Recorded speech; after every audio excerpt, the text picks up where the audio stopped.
Hey folks, welcome to the DarkHorse podcast live stream, the first one of 2025. Happy New Year to all. This is the 257th? Eighth live stream, obviating any need to discuss the primeness or not of the number. We are obviously broadcasting from a brand new space. We are still working on the details of it, but anyway, we hope that you enjoy it. I am Dr. Bret Weinstein. This is Dr. Heather Heying.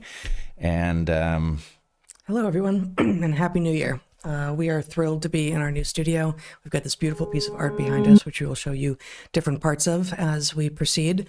The only thing missing really is Justin, our zebra, named last week. But he got named and then he got canceled.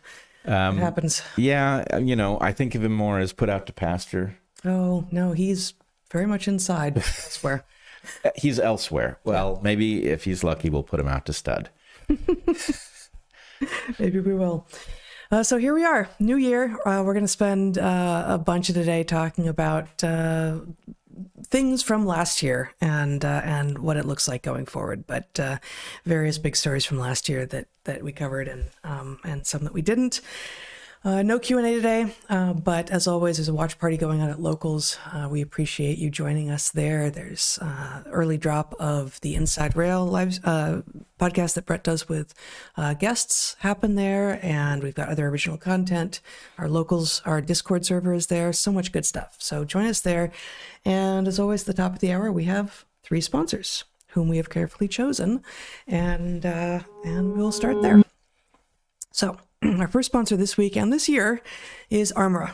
Ancient and health-giving, ARMRA is colostrum. Colostrum is the first food that every mammal eats. It is produced in the first 2 or 3 days of an infant's life and is nutritionally different from the milk that comes in afterwards. Colostrum serves many vital functions, including that of protecting and strengthening the mucosal barriers of infants before their own barriers mature. Modern living breaks down your mucosal and immune barriers, and ARMRA is the superfood that builds it back. ARMRA colostrum protects and strengthens your body's barriers, creating a seal that guards against inflammation and everyday toxins, pollutants, and threats. ARMRA concentrates colostrum's 400-plus living nutrients into their most pure and bioavailable form. According to a review published in the journal Clinical Nutrition Open Science in 2022, that's now 3 years ago, bovine colostrum has been used to treat cancer, AIDS, polio, heart disease, and rheumatoid arthritis. It is a general anti-inflammatory, and its use in adults is known to increase lean muscle mass, improve athletic performance and recovery time, and support healthy digestion and reduce allergy symptoms. I forgot how to read there for a moment. Oh, man, do I relate. Yeah, I knew you would. That's going to be 2025 for me. Terrific. You're going to forget how to read. I'm going to forget how to read. No, that's a terrible prediction. I'm going to back that off. ARMRA starts with sustainably sourced colostrum from grass-fed calves from their co-op of dairy farms in the U.S., and they source only the surplus colostrum after calves are fully fed. Unlike most colostrums, which use heat pasteurization that deplete nutrient potency, ARMRA uses an innovative process that purifies and preserves the integrity of hundreds of bioactive nutrients while removing casein and fat to guarantee the highest potency and bioavailability of any colostrum available on the market. The quality control is far above industry standards, including being certified to be glyphosate-free. Benefits of ARMRA's colostrum also include clearing of blemishes, shinier, thicker hair, stabilization of blood sugar levels, and acceleration of fat burning. And colostrum has been shown to significantly improve fitness endurance and significantly decrease recovery time after intense exercise. ARMRA is the real deal, and word is spreading. ARMRA has a special offer for the DarkHorse audience. Receive 15% off your first order. Go to tryarmra.com/darkhorse or enter DarkHorse to get 15% off your first order. That's tryarmra.com/darkhorse. I'm reading through the microphone is the problem. I haven't figured out where to sit in our new studio. We're going to work all that out. Yes, I know we are. Put out some diagrams, and then we'll. It's really not about the diagrams. No, it's about none of that, as you know. It could be that kind of year, is it? You were going to add something? Just that it can't be easy to get colostrum that is glyphosate-free in light of what is being done to cattle.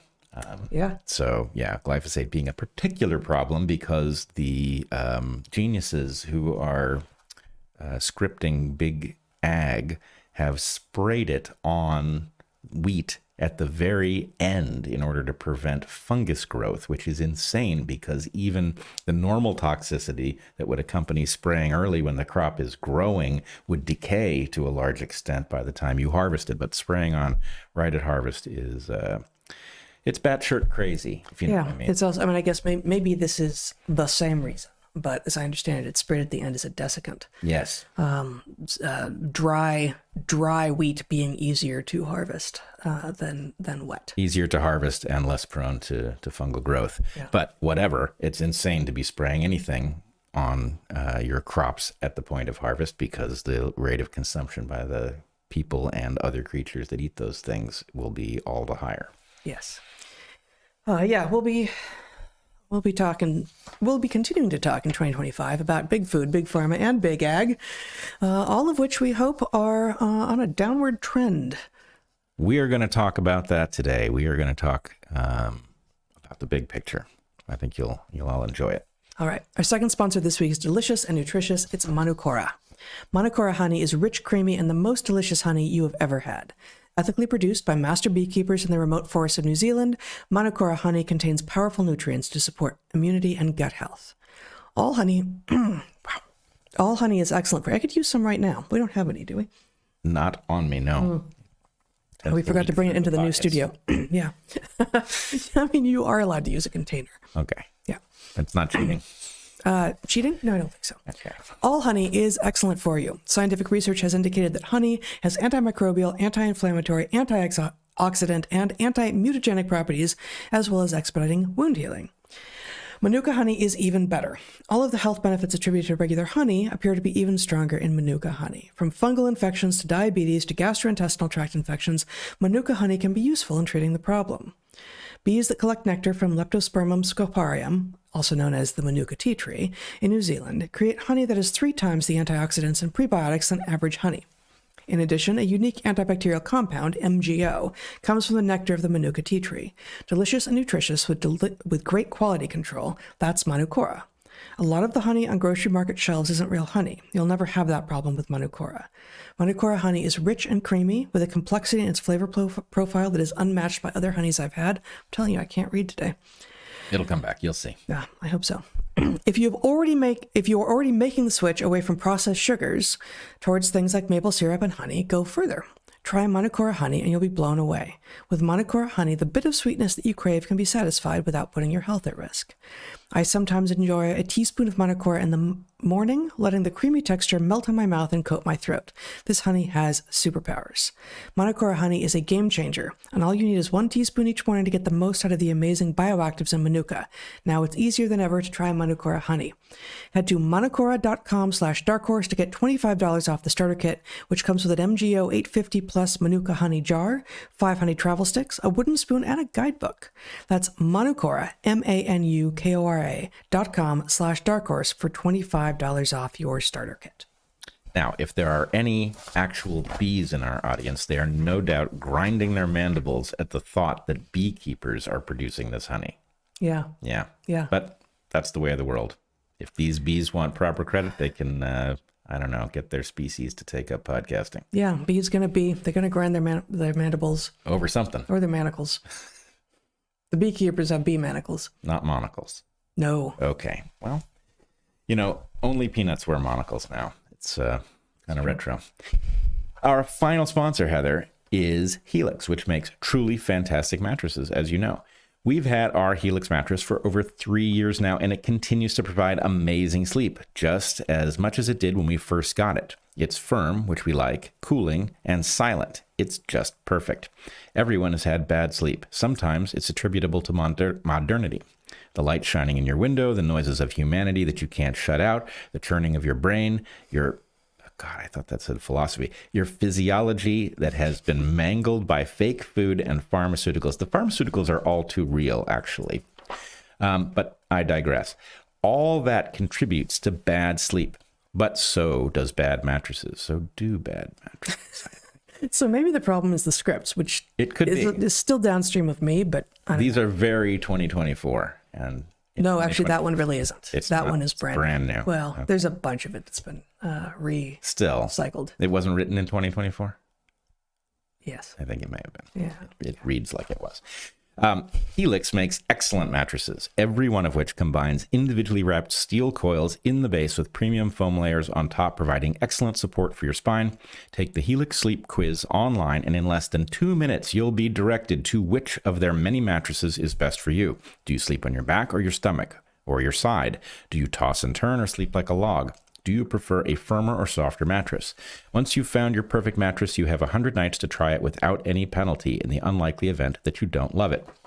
Helix mattresses are made in America at their own manufacturing facility, and unlike many other mattresses now on the market, all of Helix mattresses are 100% fiberglass free. Helix mattresses are built for human bodies and built to last. Helix also supports the military, first responders, teachers, and students by giving them a special discount.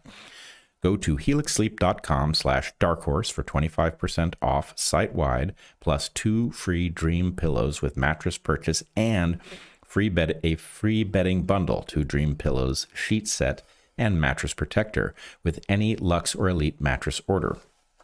That's helixsleep.com/darkhorse for 25% off site-wide, 2 free Dream pillows with mattress purchase and free bedding bundle.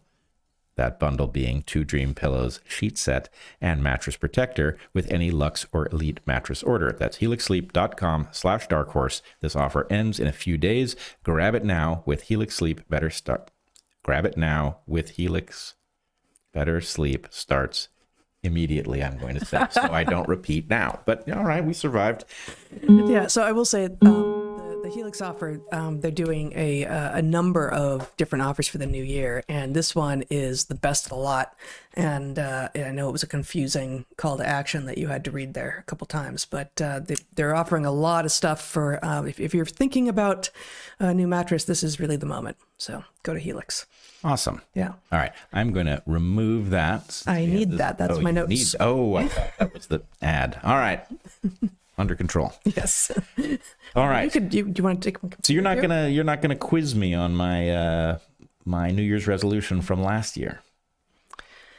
I could. I don't know if it is, in fact, what has been on our calendar for a year, but if it is, I will go ahead and quiz you. Is it what's on our calendar? I don't know if it's on our calendar, but I do remember. See, this is part of the problem, guys, right there. He has no idea it's on our calendar. Right there, you have it in a nutshell. This is the source of most conflict that we have. Guilty as charged, nolo contendere. Yeah, I'm not great on the calendar side.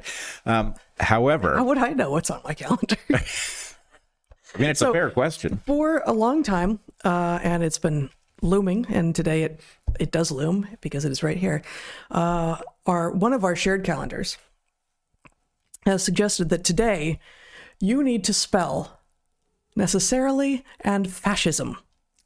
Yes. Now, was that the New Year's resolution that you were thinking of? Yes, I took a new tack last year, which was I was going to set the bar so that instead of being a classic where you don't live up to your New Year's resolution, I could actually do it. And so did you do that here in DarkHorse? Yes. I see. Okay. So that's why it is on the business calendar as opposed to a personal calendar or the family calendar. Oh, as for why it's on what calendar, I have no idea. But it does. Or that it's on a calendar. Exactly.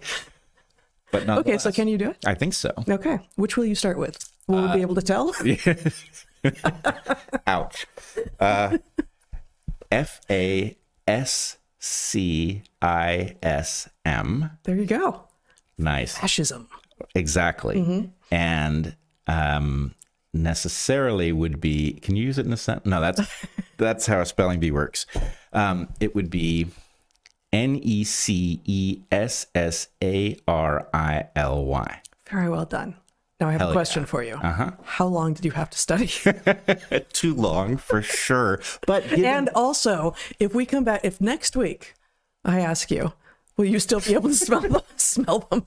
Will you still be able to smell fascism next week? I can't promise you one way or the other, but I can tell you if you put it on the calendar, it's not likely to make any difference. This I know. Yeah. If any of you out there have any hints for getting husbands to look at their own calendars, be much useful. That's not the way I was supposed to say that. No, but yeah, I get it. I would be much obliged. All right.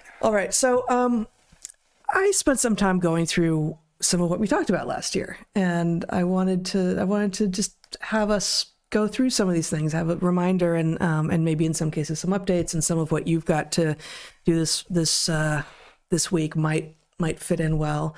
So can I just give, I don't know whether my stuff is going to come up in line or afterwards, but just so people know that it's coming, I am going to discuss the rifts that have arisen in Unity land between MAGA, MAHA, and Unity, and what they mean and what we might do about them. That's really important if we're to accomplish the things that are on our collective agenda. So anyway, we'll see if they come up in line, but if it comes up after, so be it. Yeah, and just broadly, the sort of the topics that I found popping up, what doesn't show up in this list at all is really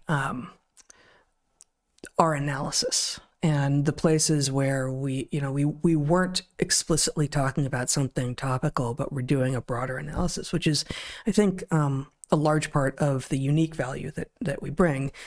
But the topics broadly, and in the order in which I think we'll talk about them here, are diversity, equity, and inclusion and its downstream effects, fats and food, and the healthy and unhealthy versions of both, pharma, of course, the WHO's pandemic treaty, right? Fell apart.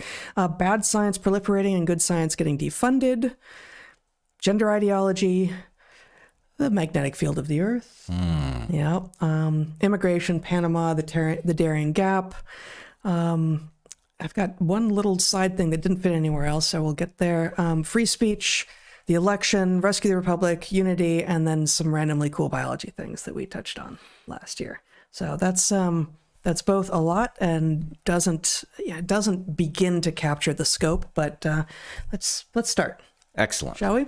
Okay, so very early last year, like almost to the day, I think it was January 2nd of 2024, Claudine Gay stepped down as the president of Harvard amid strong and compelling allegations that, for instance, she had plagiarized much of her dissertation. So that is one of the pieces of evidence that maybe the DEI insanity is beginning to wobble on its pedestal that many have put it on. Not too long thereafter, a bunch of Boeing planes were grounded. Remember this? Oh, yeah. After a panel, including a window, flew off mid-flight out of Portland. And somehow everyone was fine. The plane turned around. Because it popped off quickly after takeoff. So they were at low altitude, averting a disaster. Yeah. And as we reported, James Lindsay discovered when digging into the story, Boeing had tied incentive compensation to inclusion starting in 2022. And so that's why that shows up on a list of maybe DEI-related madness that there were many people who were saying this has, of course, nothing to do with DEI. But if they literally had begun, and there is the paper trail suggests that Boeing had indeed begun to tie compensation to inclusion, and they were proud of having met their benchmarks, in fact, exceeded their benchmarks for doing so, that we might exactly expect failures to begin to happen. And I don't think it's legitimate to claim that you can't establish a connection between these things. You've set up a policy with as we covered on the podcast, absolutely, what do I want to say? An obvious prediction that if you're not drawing from the largest possible pool on the basis of competence alone, that you will create a less competent pool. And how much less competent will your engineering end up being? Yeah. We don't know, but it's an obvious question. Yeah, it's a statistical argument that does not depend on any population being, on average, more or less excellent than another. Yeah. It depends on the size of the pool being as large as possible.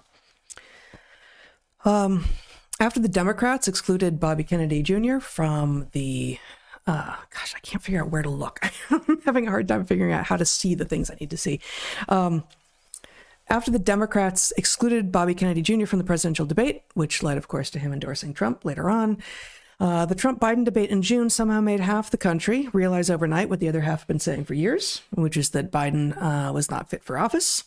So the Democrats went with the DEI hire, Kamala Harris. Biden had specifically said before he chose her, 4 years earlier, that he was going to choose I don't remember if actually we've talked about this, but I think he just said he was going to choose a woman. I don't think he said he was going to choose a black woman, but maybe he did say that. I think he might have said woman of color. Yeah, either way, he definitely specified some demographics. So by this, the same kind of DEI crazy logic, like you limit the size of the population, you're not necessarily going to get the best. And of course, once chosen as the pick by the Democrats for the presidency, Kamala Harris quickly revealed that she had nothing to say, and even if she did, she couldn't really say it anyway.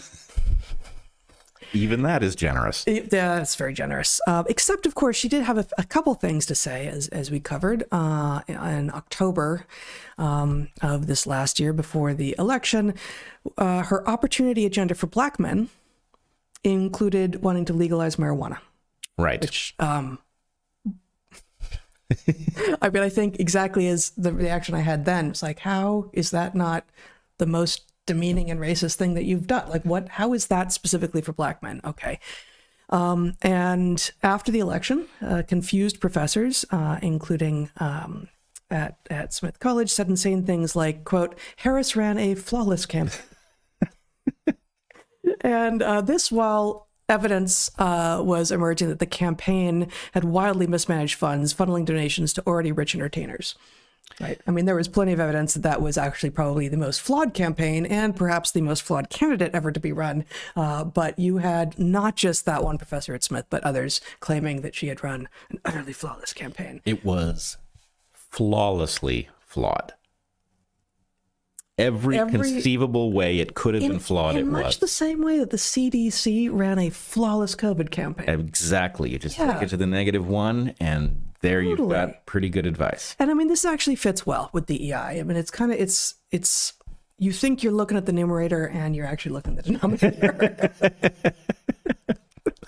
That's a good way of putting it. We should figure out how to. Yeah, well, it's just the same thing, to the -1. To the -1, it is. But you think you're looking at the numerator, but that's actually the denominator. Just captures it for the mathematically inclined.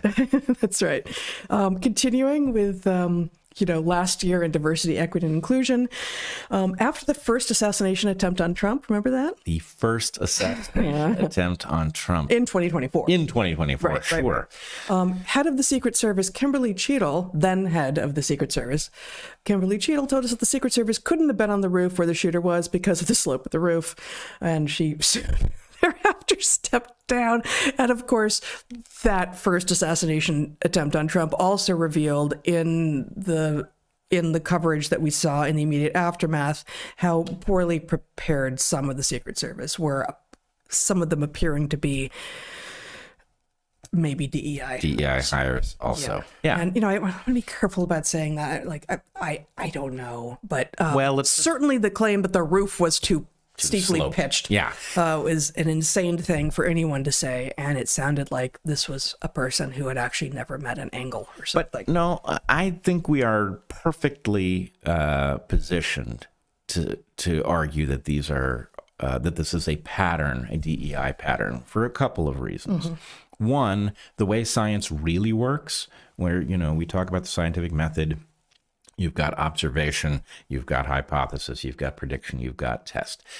Up here in observation, you've got anecdotes, right? Anecdotes are not to be thrown out. Anecdotes are to be understood, and they cause you to formulate a hypothesis that you then go on to test. So we've got a whole bunch of anecdotes. Is it unscientific to point to the pattern and say, I wonder if that's DEI coming home to roost? No, but even better, what we have said here on DarkHorse many times is that correlation does imply causation when it is preceded by a causal hypothesis. That's right. And so this was preceded by our causal hypothesis that DEI was going to result in a catastrophe of incompetence spreading across all domains that applied it for exactly the reason you said at the top of the podcast, which is you're not drawing from the largest pool, and it doesn't matter. Even if the populations are exactly equal in capacity, just the fact that you've limited to a smaller number means you're going to get less than the top qualified person for each position, which means the overall competence of the system is going to drop. So, even if the mean capacity is equal. That doesn't suggest that the median, or it doesn't matter about the mode, I suppose, but that the median capacity is equal, nor if the size of the population is not equal, does it suggest that the tails of the distribution go to equal places, even if the size of the population were equal, which they never are. Yep. So there's all sorts of ways that populations can differ, and they will differ. And you don't have to go to you're saying those people are stupid, which we are not. Right. In fact, if you just take the thought experiment of a completely homogeneous population where all of the demographic indicators are not correlated to anything that affects competence, so it really is totally evenly distributed. If you were to, let's say, exclude Swedes, every so often the most qualified person will be a Swede, and you will not get the most qualified person. Not rutabagas. Wow. Hadn't considered a misinterpretation of Swedes. I think you're talking about Swedish people. Yes. Okay. If I say Norwegian, does that eliminate any possibility? I don't think the British call any of their vegetables Norwegians. Good, I think. But anyway, the point is, okay, go on. If you exclude any population, you're going to exclude some of the most qualified people. Right. So it's always anti-meritocratic to do this, and it's always going to result in a reduction in competence. If you exclude Norwegians, the effect will be small because there aren't that many of them, right? Mm-hmm. If you exclude a large population of people, the effect is likely to be spectacular, even if competence is exactly equally distributed. We said this, so our causal hypothesis and its prediction were on the table before the miraculous seeming DEI calamities of 2024 ever happened. So we're in a perfect position to come back and say, see, told you. Yep, absolutely. Just one more. I mean, we touched on several things, of course, last year, but this is a sort of a diverse group of DEI calamities, as you've said. California Governor Gavin Newsom, remember him? Yes. Yes. Mandated in 2024 that folic acid be added to all commercially sold tortillas, which is a terrible and unhealthy idea. And we covered this. We talked about it when it was looking like it was going to happen. And then we talked about it after it did happen on episode 246 in October. It's a terrible idea, a little bit like fluoridating municipal water. You know, it's not, it has obviously some differences, but the idea that you can increase one thing that you think is important to increase, and whether or not you should is its own question, by adding it to a food that people eat in uneven amounts, or water that people drink in uneven amounts, and thus have no control at all over the dose that you are giving to people or that people are getting, is an awful public health intervention. So this is what is happening in California as of a couple of months ago, the mandating of folic acid being added to all commercially sold tortillas. But the reason this is a DEI issue is that Newsom actually claims that this is a, quote, health equity issue, because he has come to believe that Latina women are particularly deficient in folic acid, and that this is causing a higher number of birth defects because folic acid is purported, I will say, to be a common deficiency in pregnancies that result in birth defects like spina bifida. So, first of all, there is a question about whether Gavin Newsom is the governor of California as a result of a cryptic program that has excluded smart people from the role. But you can see in this the collision of two themes from our last year. There's the absurdity of DEI and what it does to merit and competence, and you have a classic case of complicated thinking intruding in a complex system where there is apparently concern over deficits of folic acid, but no concern over having excessive folic acid, because what you're pointing to, the fact that you're adding it and you have no control over how many tortillas people eat. And so, you will take care of a certain number of deficient people if the deficiency is real. But the point is, you've imagined that there's simply no cost to having too much. And there are some things for which that's close to true. Vitamin C, because it's water soluble and we get rid of it easily, seems to be low cost. But is folic acid in that category? Does Gavin Newsom have any reason to think it is? No. No, and I don't think that it is. Yep. We talked about this a little bit when we talked about this in the first place. This in the same era when the so-called public health agencies are telling us that we absolutely must not take something like ivermectin because it's clearly so toxic and is incredibly dangerous, even though until the day before that, basically, the WHO's essential medicines list had ivermectin as one of the safest drugs to take for a wide variety of ailments. So we are simultaneously living in a world in which we are told that we must focus on the toxicity of drugs that don't serve someone's hidden purpose.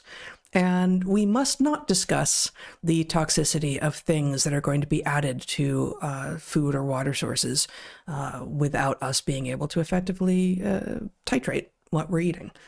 So, I no longer particularly want to eat tortillas in California unless, I guess at all, because commercially available means even people making them in a restaurant themselves and selling them presumably means that in order to be in compliance, and hopefully not everyone will be, but presumably that means that everyone to be in compliance, if you're buying a tortilla from anyone, it needs to be supplemented with folic acid now.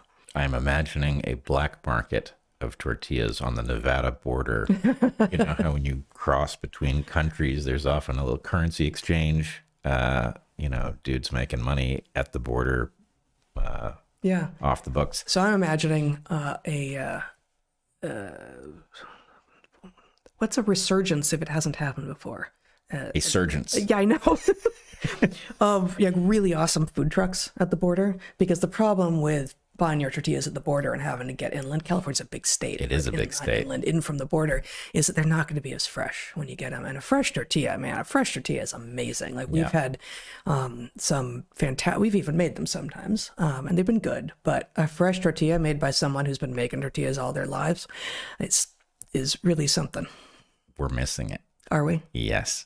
Again.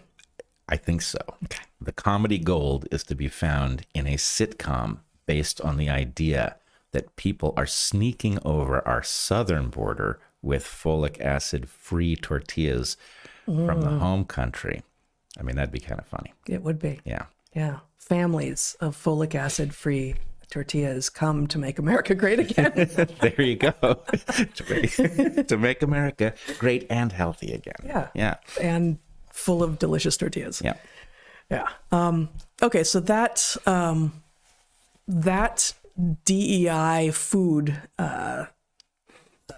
nugget segues into the fats and food taking center stage for so much of what we talked about and so much what the world seems to have been talking about in 2024.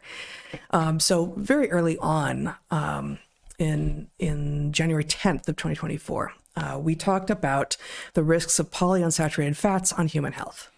And it was research from 2018, but it had just come to my attention, and the whole question of seed oils and the various kinds of fats were getting into a lot of people's heads at this point. So, just to remind our audience what the research was, and so the risks of polyunsaturated fats, which is seed oils have a very much higher both amount of and ratio of polyunsaturated fats to the other kinds of fats that they have.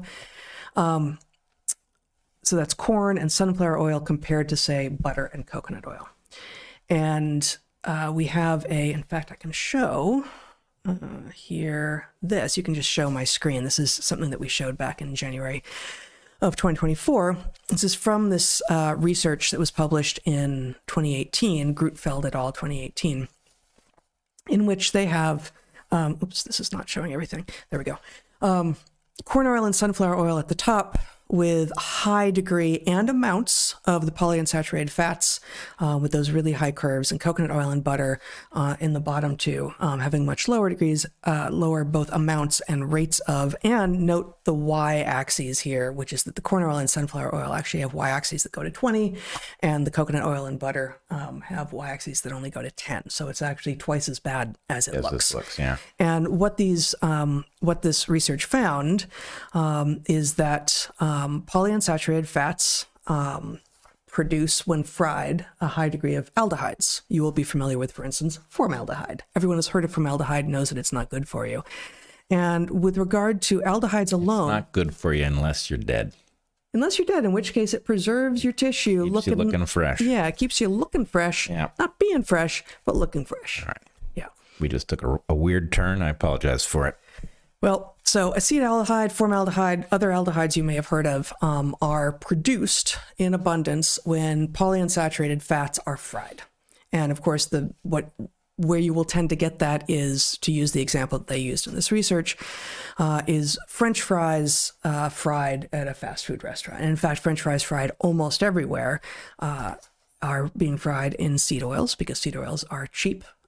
Industrial from oils, from basically these mass-produced commercial commodity plants that have been hot processed, and detergents used to get all of the stuff out of the seeds. That a standard portion of French fries from a fast food restaurant fried in seed oils has about the same number of aldehydes as that inhaled from smoking 25 cigarettes. Wow. Yeah, one portion of French fries. So that's remarkable. Seed oils, of course, then grabbed the public attention in part after. Actually, I don't remember the order here, but Kennedy started talking about how McDonald's really, used to be frying their French fries in tallow, and they should be doing it again. They were more delicious. They were more nutritious, all of this. And I don't remember if that was before or after Trump's very successful stunt, I want to say, but like very successful PR move in which he donned the McDonald's Drive-through window. Like, I think he had on the hat. I think he kept on his suit, and then he manned the drive-through window at a McDonald's. This was shortly before he sat shotgun in a trash truck. Yeah, he made it look good. Yeah. Yeah, Bobby's point about tallow and fries was before before Trump's brief employment at McDonald's. No, he was not he would not claim to be employed. I think he did that in part as a way to poke at Kamala, who had made some claim about having worked fast food, and then there's no evidence that she ever did. Yeah, I mean, I don't know how long we need to spend here, but it could have been the equivalent of Dukakis in the tank. A famous incident in which Michael Dukakis, running for president, who was perceived to appear weak on military matters, decided to remedy that by riding around in a tank helmet sticking out of the top of a tank, and he couldn't have looked like more of a doofus. Yeah, he looked like a total doofus dork, and anyway, it had a terrible effect on his campaign. Trump didn't look like he was employed at McDonald's, but he looked like he was having a good time with it. It worked in a way that it really speaks to the fact that yes, it was a political stunt, yeah. But it was a political stunt that was not the candidate rolling his eyes at doing it. It was natural, right? And no one will claim that eating at McDonald's is good for you. But to Bobby Kennedy's point, were they to go back to frying their fries in tallow, which would presumably be a very expensive endeavor, their fries would be, like I said already, more nutritious and more delicious. Yeah. All at once. In response to both of these things, they might claim it wasn't a response, but the New York Times assured us that seed oils are no big deal. We talked about that in November. And then The Atlantic in December, The Atlantic Monthly, argued that tallow is really, really bad for us. And they had all sorts of health experts telling us that well, tallow is really, really bad for us. They just referred to the fact that tallow has always been said to be really bad for us without actually trotting out any evidence because, well, there is no evidence. That's why. That's why they didn't do it. See, here's the thing. Yeah. Telling us about claims of the past that were unfounded is step one. Step two is you need a really sophisticated model to tell you exactly what you thought. You just build it into the model and then you run stuff through the model, and then you're shocked when the model spits out exactly what you have loaded into it to begin with. Right. That's how models work. That's models work. I mean, that's inherently how models work. And so, of course, you can game them. And frankly, it's hard not to game them. Right. That is part of the problem. Which is why, if you have been paying attention to DarkHorse, you know that models could be a valid way of generating a hypothesis, but they cannot be a valid way of testing a hypothesis, which is what is overwhelmingly being done. When you see a claim about, for example, the millions of lives saved by the so-called COVID vaccines, and you think, oh God, now there's a study and it says millions of people were saved. I wonder if that's true. Look at the study. You'll find a model. Why does this model spit that out? Because that's what they programmed it to do. So anyway, it's a classic. Yeah, it's totally classic.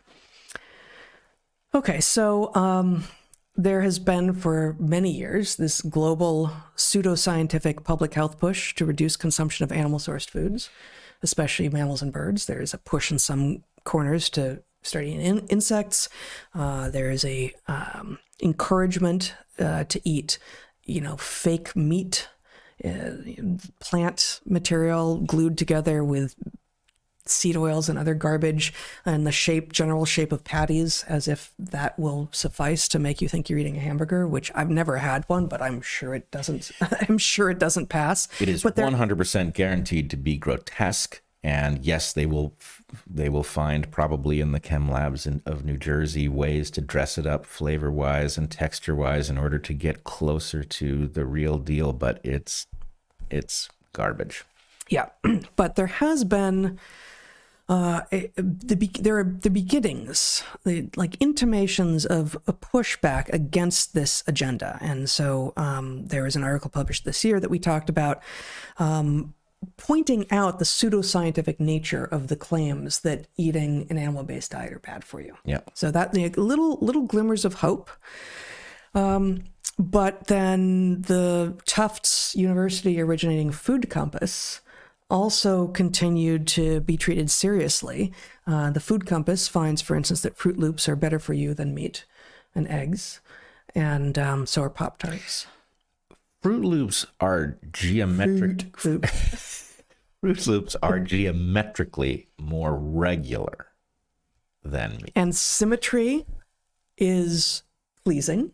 Right. And what is more pleasing is not always good for you at all, actually. I can't even get there. Mathematically, symmetry is often an indicator of the health of a concept.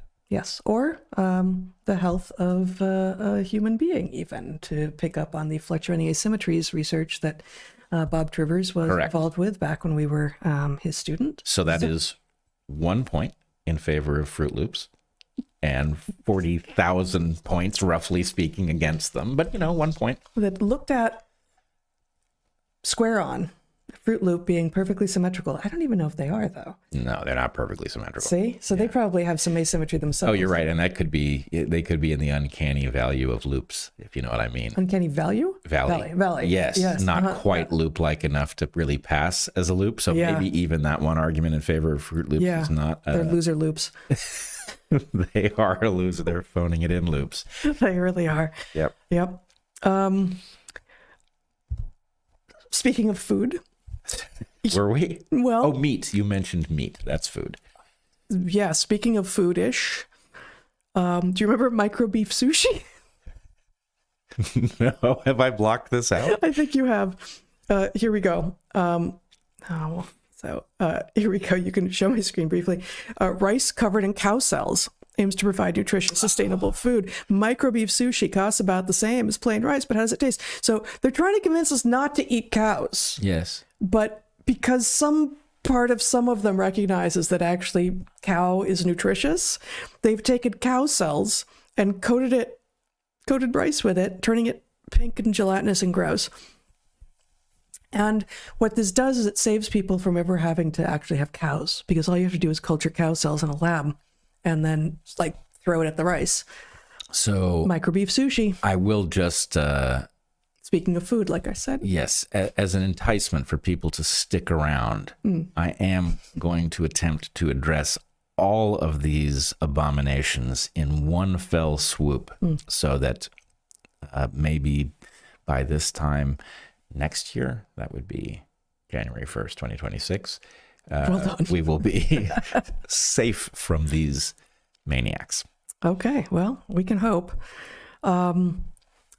Also, in speaking of food, sort of, we have biotech companies pushing things like the perfect potato.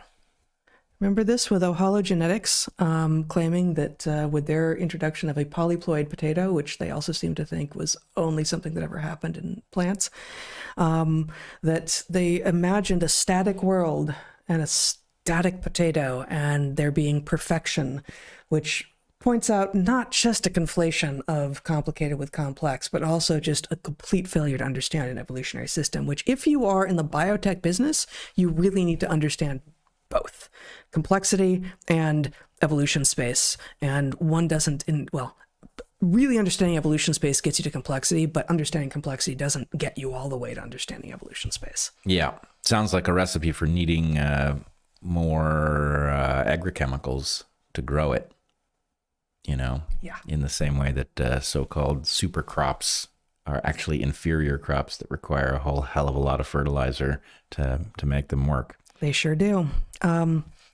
Speaking of, let's move into pharma. Oh, awesome. Shall we? Yes. All right. So there's continued lunacy around the narrative that vaccines are the only way or the primary way that you can avoid disease. We had the CDC making this claim.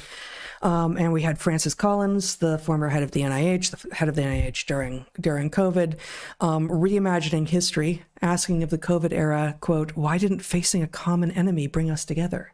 Well, Francis Collins, because you were the enemy.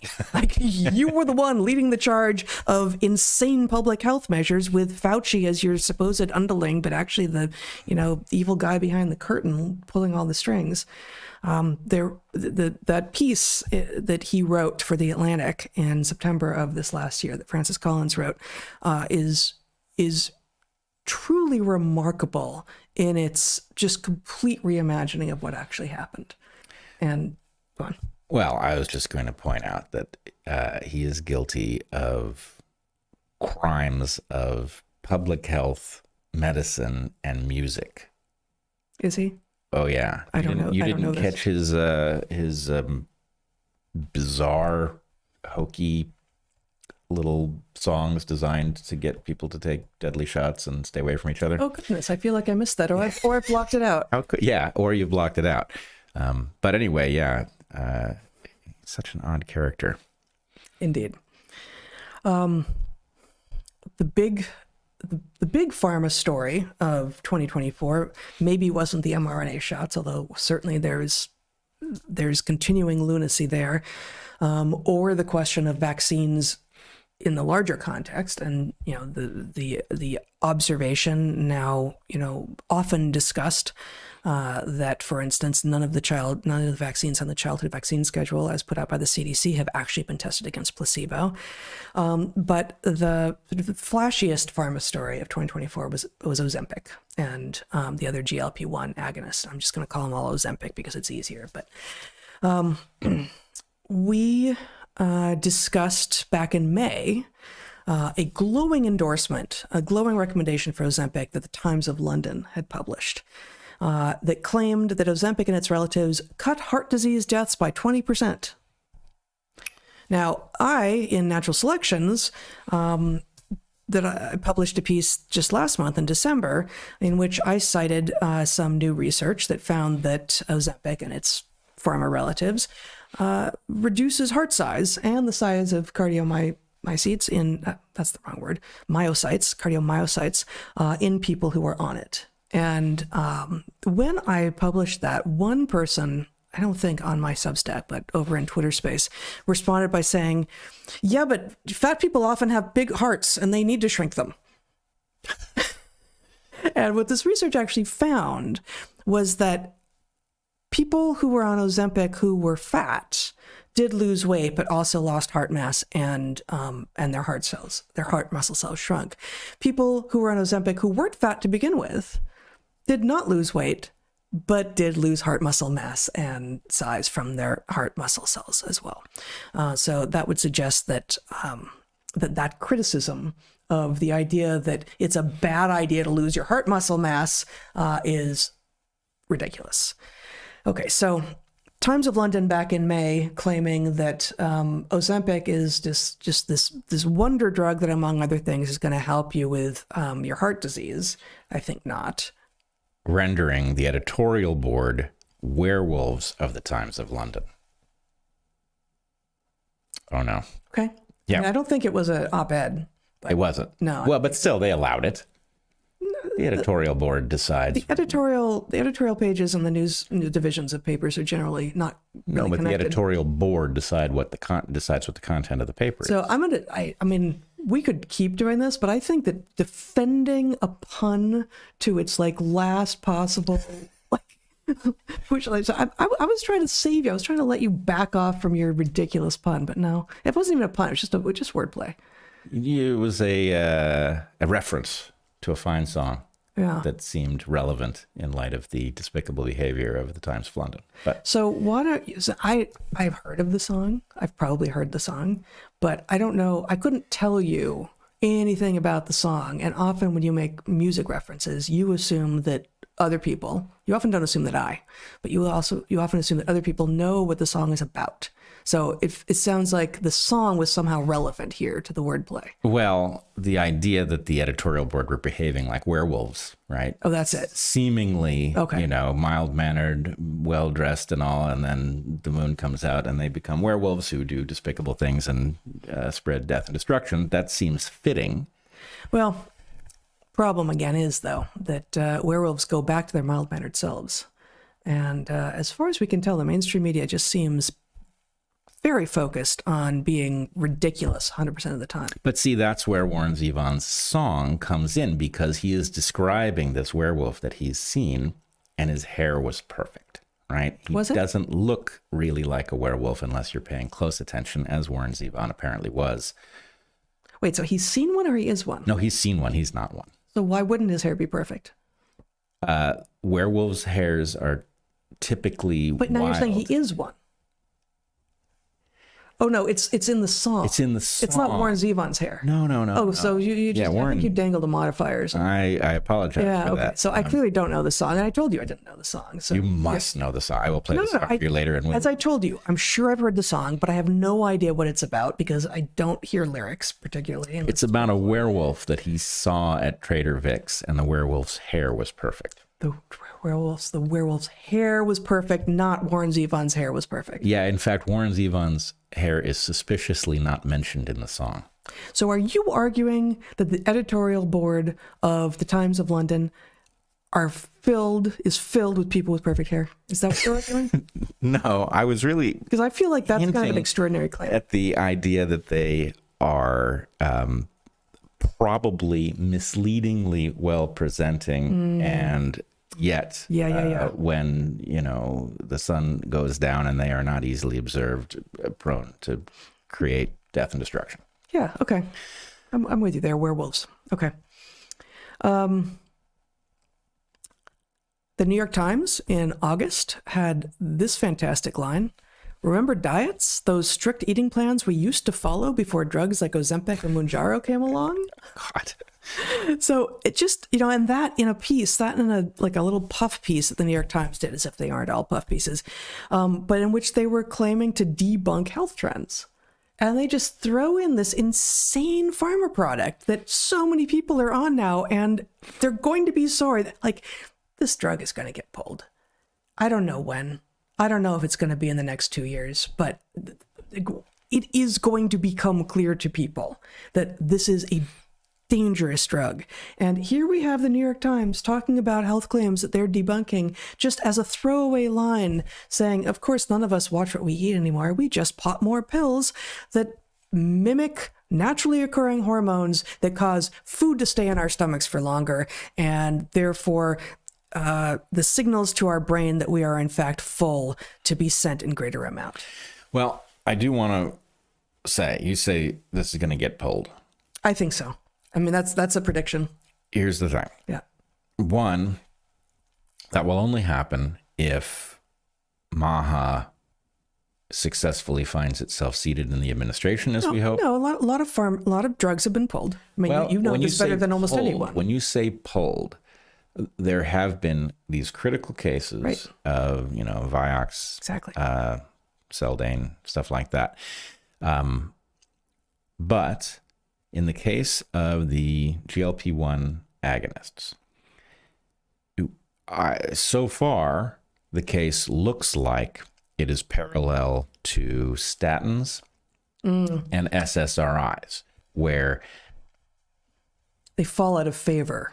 Statins aren't falling out of favor yet, but that's beginning right, to they crumble. fall out of favor. Yeah, We finally realized decades down the road that the chemical imbalances in the brain theory was garbage to begin with, Right. which of course was obvious to those who understand anything about how little we know about the brain, Yep. or who knows anything about evolution. And statins, we find that we are, chasing a metric where, we've started treating firefighters rather than fighting fires, and we think we're doing good, and it turns out it's not true. All of this stuff is it just takes decades to emerge, and then the drug still exists. It falls out of favor. Maybe it's backed off to some use case in which it's actually has some marginal value. But anyway, I worry that the falling out of favor takes decades, and a lot of people are going to be harmed, just as they've been harmed by mercury in medicines, which used to be extremely commonplace, and many other things. So the trick would be MAHA gets seated. We test these things where at the end of the test, we can do a real cost benefit analysis. Yes. And we find out if there even is a use case where the cost benefit analysis is positive. If there isn't, they get pulled. And if there is, this gets limited to that rare use case. Yep. No, I take your critique. I think you're right. I hope they get pulled regardless, even if MAHA doesn't manage to get enough power to change the health of America. I think that then they will follow the less impactful trajectory that, as you point out, the SSRIs and the statins, and I'm sure there are a lot more like that.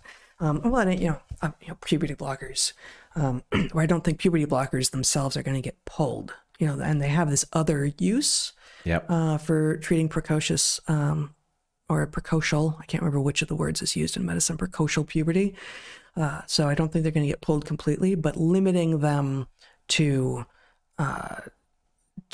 particular cases. Now, it's tougher with the GLP-1 agonists because they first came to market for something else. Yep. And so there will be a lot of people with a lot to lose arguing that they have to remain on the market. And then, of course, doctors will do what doctors do, and they can prescribe off-label, unless, of course, it's ivermectin, in which case you certainly can't do that. Right. Okay, so the New York Times, I'm picking on the New York Times a lot, but I did last year. They deserve it. Yeah, the New York Times also couldn't decide if it should root for big pharma or big food. Remember that piece? Ozempic could crush the junk food industry, but it is fighting back. That was from last month, New York Times, in this incredibly long cover story for the Sunday magazine, the New York Times, in which they really seem to be torn about which side they should be rooting for. How about neither? How about neither? What the hell? How about just rooting against on? evil across the board? Yeah. We could go back to that mode. Yeah. So I will say that just as a editorial comment here, that the overwhelming mass enthusiasm for Ozempic and, GLP-1 agonists broadly, but Ozempic, and the disdain that those of us who are criticizing it face feels a lot like what happened with the mRNA COVID shots. It feels like a repeat in some ways. Obviously, there's no mandate for Ozempic. We're not going to have Ozempic forced on us. But it's a huge win for pharma, Ozempic. It's a huge loss for humanity, and it reveals this mass formation of the population that just so many people are just going along with it, imagining that it is the best new thing that has happened. And it's as if 2021 through now never happened with the mRNA shots. It's as if we are living in a totally different world. Well, I want to flip that interpretation on its head a little bit. It's not a revisit of COVID or the mRNA shots. It is this what I and I think we did not know about COVID, because it was our first it's not even our first pharmaceutical rodeo, but it was our first confrontation with what I've called the game of pharma. The game of pharma is about owning intellectual property in the form of a patent for something that has an interaction with some pathway that gives a plausible benefit, and then gaming the structures that cause the number of people diagnosed with the pathology that it might treat to be increased, the safety of the item in question to be exaggerated, the efficacy to be exaggerated, and then the monitoring of harms to be obscured. Right? This game of pharma has been playing out for decades. And what those of us in the medical freedom movement, at least those of us who joined fighting COVID and the mRNA shots, fighting for freedom about repurposed drugs, what we just got schooled about is how sophisticated pharma is at doing these things. It's not hard for them to generate a study that will claim that a competing drug is dangerous, that their drug is safe, that the efficacy is better. These things, it's just a button they can push. And we don't understand how it works, because we don't understand how they've captured the journals, how they've captured the universities, the medical schools. But, the point is, it's 24/7, 365 with pharma, and has been for decades. And we just got a confrontation with it over COVID. So this is just them doing the same thing that they've been doing all along, which we became hyper aware of during the so-called pandemic. But I think I wasn't talking about the pharma side. I was talking about the population level response. I was talking about I agree with everything you just said. But the way that people embraced the apparent solution in the case of both the COVID shots and the GLP-1 agonists like Ozempic. And not only did they embrace it, but they embraced it in such numbers and with such temerity, with such fierceness, that they felt very comfortable mocking, deriding, canceling anyone who criticized their new favorite pharma product. Yeah, and I think in a past discussion, you've said, have they learned nothing? Right. Did they learn nothing? And the fact that's it. Maybe there's a radical distinction between those of us who got schooled by COVID and learned the lesson at great cost, some of it to reputation, having made errors along the way, but nonetheless understood in the end what happened to us and inferred correctly at least a large amount of what it implies. And then there's the public, which is being induced, frankly. I know that Ozempic itself is an injection. Is the other competing one also an injection?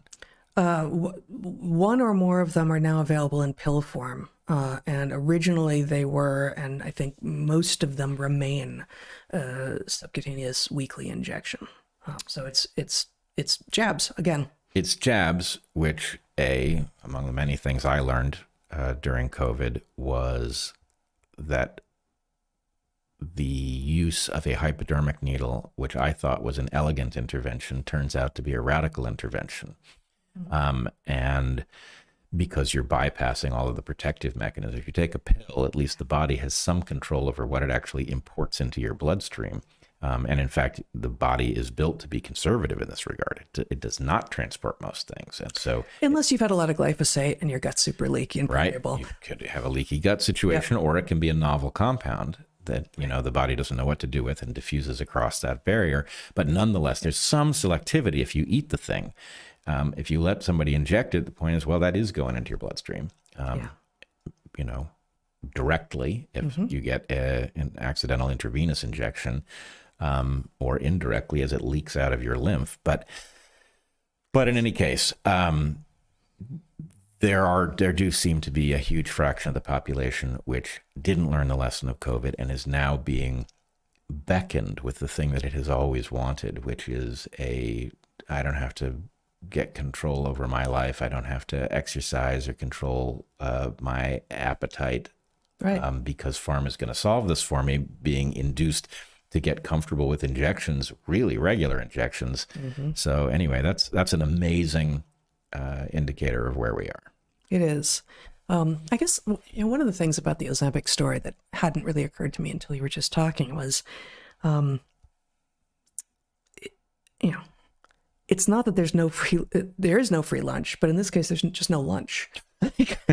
That people on the stuff who still swear by it, who haven't experienced some of the very many negative effects, including apparently when you go off of it, like with all of these things, you just gain the weight back, right? But you also may have pancreatitis and be less able to produce the GLP-1 that you're actually that is actually endogenous to you. Yeah. In which case you're going to have an even harder time controlling your appetite in the future. But eating, and this is actually the next thing I was going to say, like, you could go on Ozempic, or you could listen to the people who say you shouldn't do that. Why don't you just control yourself? And, we have talked about, like, it is hard, and it is especially hard in an era in which there are so many enticements, in which your developmental environment probably poisoned you. And it is especially hard if you were already overweight as a child. There are a lot of things that make it hard to become healthy. And those who have willpower suggesting to those who don't that they just need to have willpower isn't really a solution, right?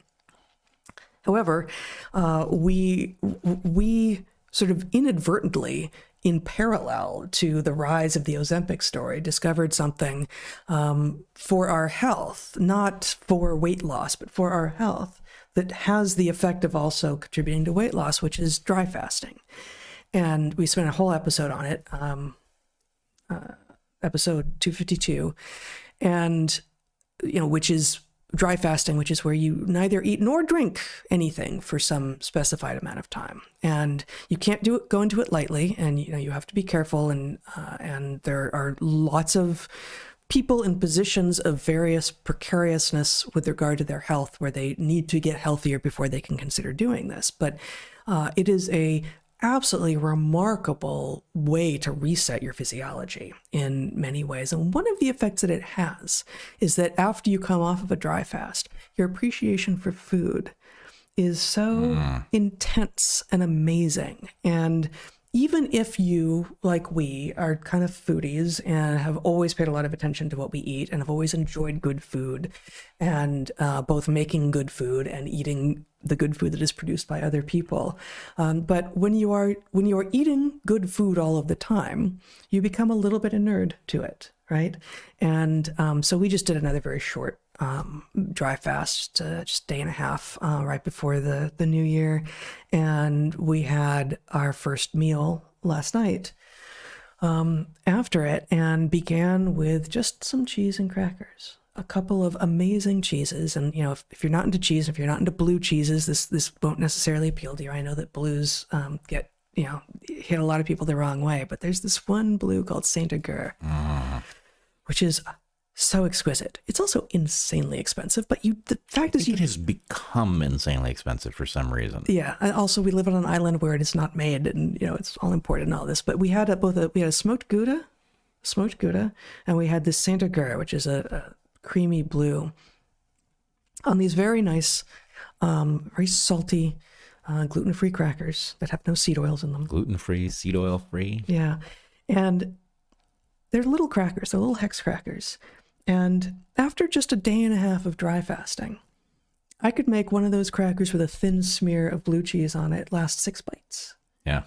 And normally I can easily pop one into my mouth and enjoy it, and it's amazing. But the amount to which you appreciate every little bit of flavor more after just effectively rebooting everything, like telling your body there will be no inputs for a while. You're going to breathe, but you're not going to take any inputs through your mouth other than air. And coming back to food slowly carefully, with water at first, et cetera, et cetera. Just reminds us of how amazing food is. And to hear people tell it, the people on Ozempic who still think it's a good idea have lost all interest in food. It's just not appealing anymore. Yeah. And that's a huge loss, actually. It's like the inversion. These two approaches are inverse of each other. Yeah, in they really are. multiple ways. But to your point about the radical enjoyment of foods that have, even if you love them, have become somewhat so normalized that the marvelousness of them does not strike you. It's a little bit like, frankly, something like hallucinogenic mushrooms, which allow you to see with fresh eyes things that you see every day and discount. Yeah. Right? That ability to just re-encounter something. I mean, when we were new parents, I was a bit of a weirdo trying to keep our kids away from things like elephants.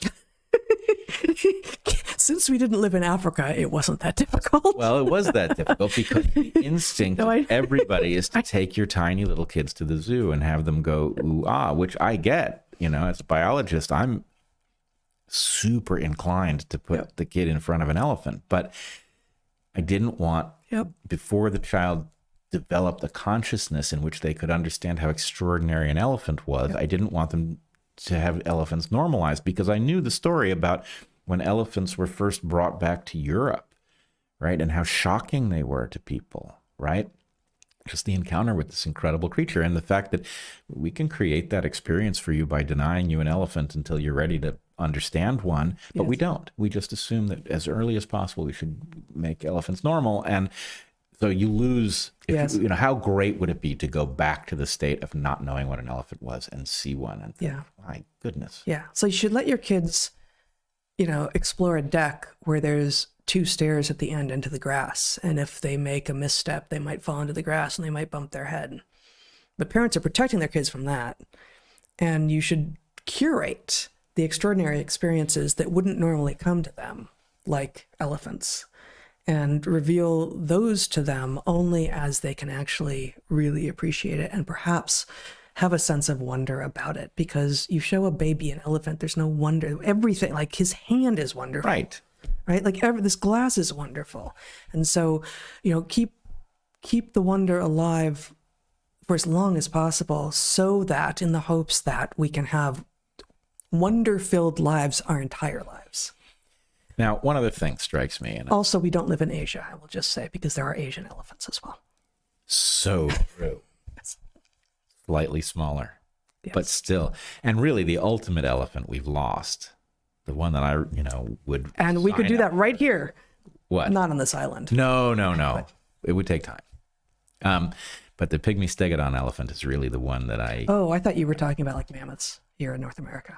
No. I'm talking about pygmy stegodons, which sadly are extinct. But a diminutive elephant, I think, is kind of a cool idea. Mm-hmm. Like a bonsai. But I did want to point out this other thing, which maybe somebody else has said this somewhere. I've not heard it, but it needs to be said.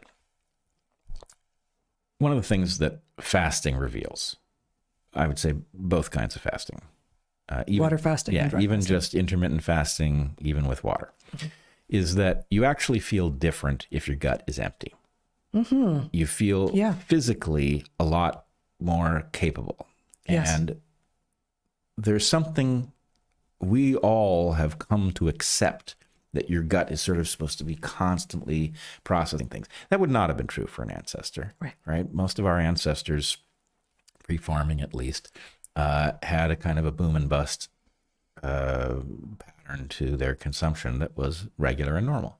And that gives the gut time to rest, and it allows you to process at certain times, but you feel different in these two cases. You really do. And when I heard how Ozempic worked, that it slows stuff down. It keeps food in your gut. That is so gross. Yeah, it sounds terrible. Literally full of crap. I mean, literally. And I know that that's a funny way to put it, but I don't know. I think it's keeping the food in the stomach, so it's not full of crap. So I will not take quite. I will take the anti-poetic license in this case, okay. and just say that, I mean, even if it's slowing stuff down in your stomach, My guess is it's slowing stuff down in a way that is resulting in the whole pattern.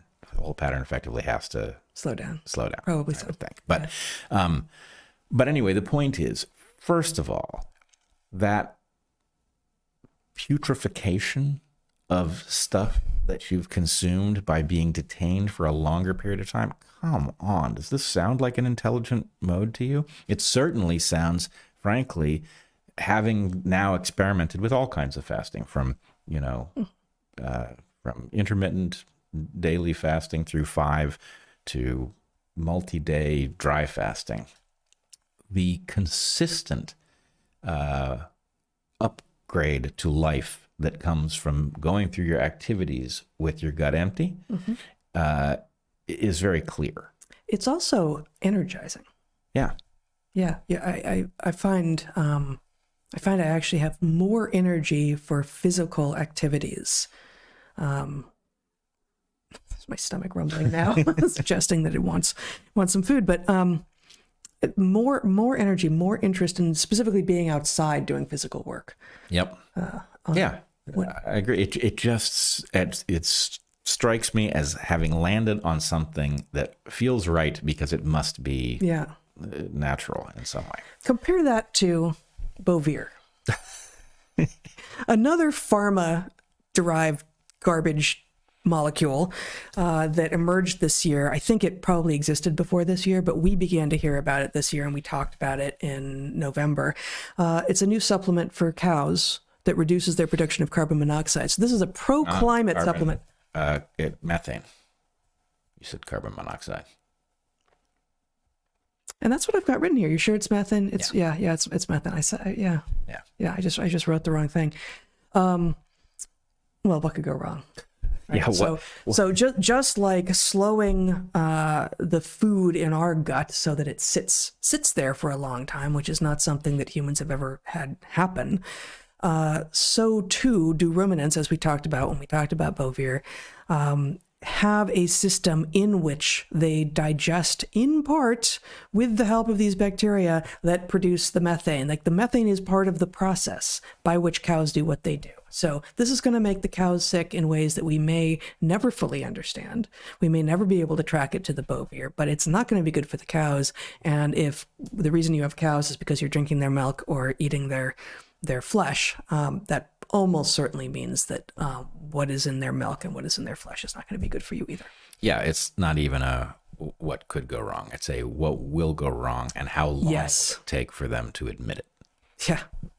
And will they? And I will also point out, just as a teaser for later, my one and done solution is going to address the Bovear issue as well, and appeal, and all of the other insanity that they have yet to unveil. Excellent. Yeah, appeal doesn't show up here because I think we talked about that in 2023. But, really? Was it that long ago? Yeah, it at least didn't show up in my review of our 2024 stuff. And then just the last thing sort of in pharma space, and I don't actually know that sunscreen counts as pharma, but it's a related thing. Something. And maybe it's just the sunscreen industry, but really, really wants to enforce the idea that sunlight is bad for people. Mm-hmm. And in fact, again, New York Times in July had the president of the Skin Cancer Foundation advising against even 5 minutes in the sun without sunscreen. Even 5 minutes in the sun, he says. And he doesn't specify where or when. No, you just, why would you, he says. Why would you ever spend even 5 minutes in the sun without sunscreen? This is the president of the Skin Cancer Foundation. Now, when we talked about this back in July, I said, this is like if all you have is a hammer, everything looks like a nail. So this is the president of the Skin Cancer Foundation. The only thing he's considering is skin cancer. But as we talked about then, as we talk about in our book, as should be, obvious to everyone, but there is research that points to the fact that, yes, living a life entirely outside under the sun in the harshest environments compared to people who cover up or who put sunscreen on, those people do have some higher rates of skin cancer, but all the other metrics of health that are looked at in this research are better. that people who actually get sun exposure have a slight uptick in skin cancer and a considerable downtick in all of these other bad health outcomes that are measured. So the idea that someone who's only thinking about skin cancer is saying, why would you ever spend any time outside in the sun, exposing your skin to the sun? Well, for so many reasons. And one of them is to build your immune system and help you protect against things like respiratory viruses, which, 2, 3, and 4 years ago was everything we were supposed to be thinking about. Yeah, which also have implications for cancer because they cause cellular turnover. And so that's right. It's a complex system, of course. I'm stunned by the advice. What, 5 minutes? Yeah. Because I'm trying to think of what would the case be? Is there a single demonstration that a person could have? I mean, I guess you can always catch a really inconvenient ray that causes a super unlikely mutation.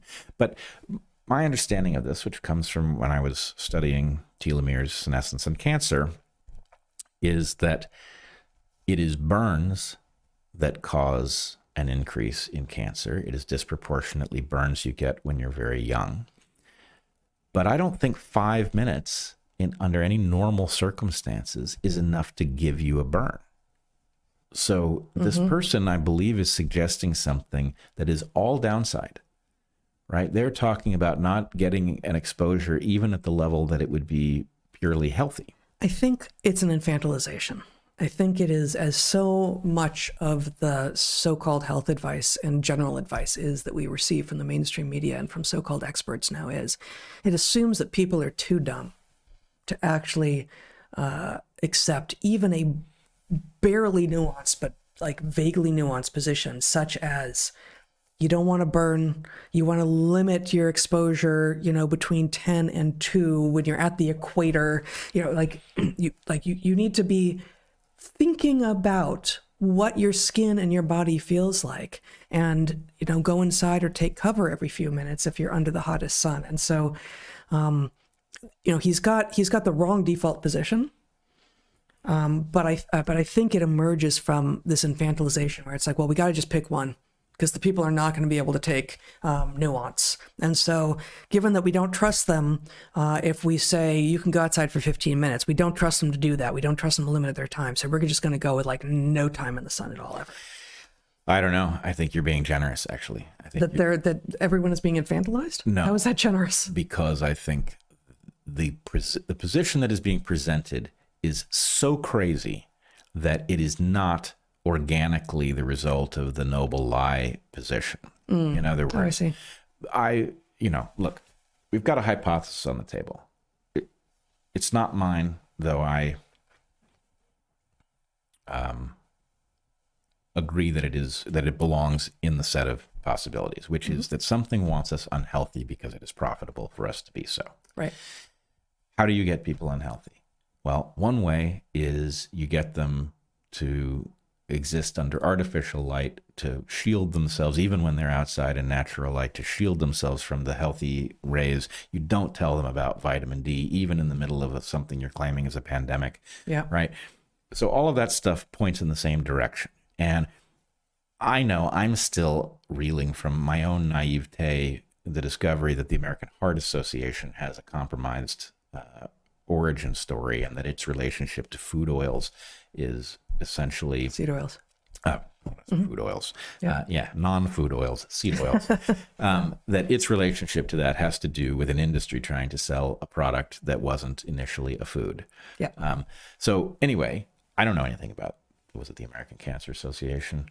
Skin Cancer Society. Skin Cancer Society. Skin Cancer Foundation. But it does strike me that, yes, this is a crazy position, but it is also consistent with the overarching pattern of, hey, everything that sucks is recommended, right? And why would it be that everything that sucks is recommended?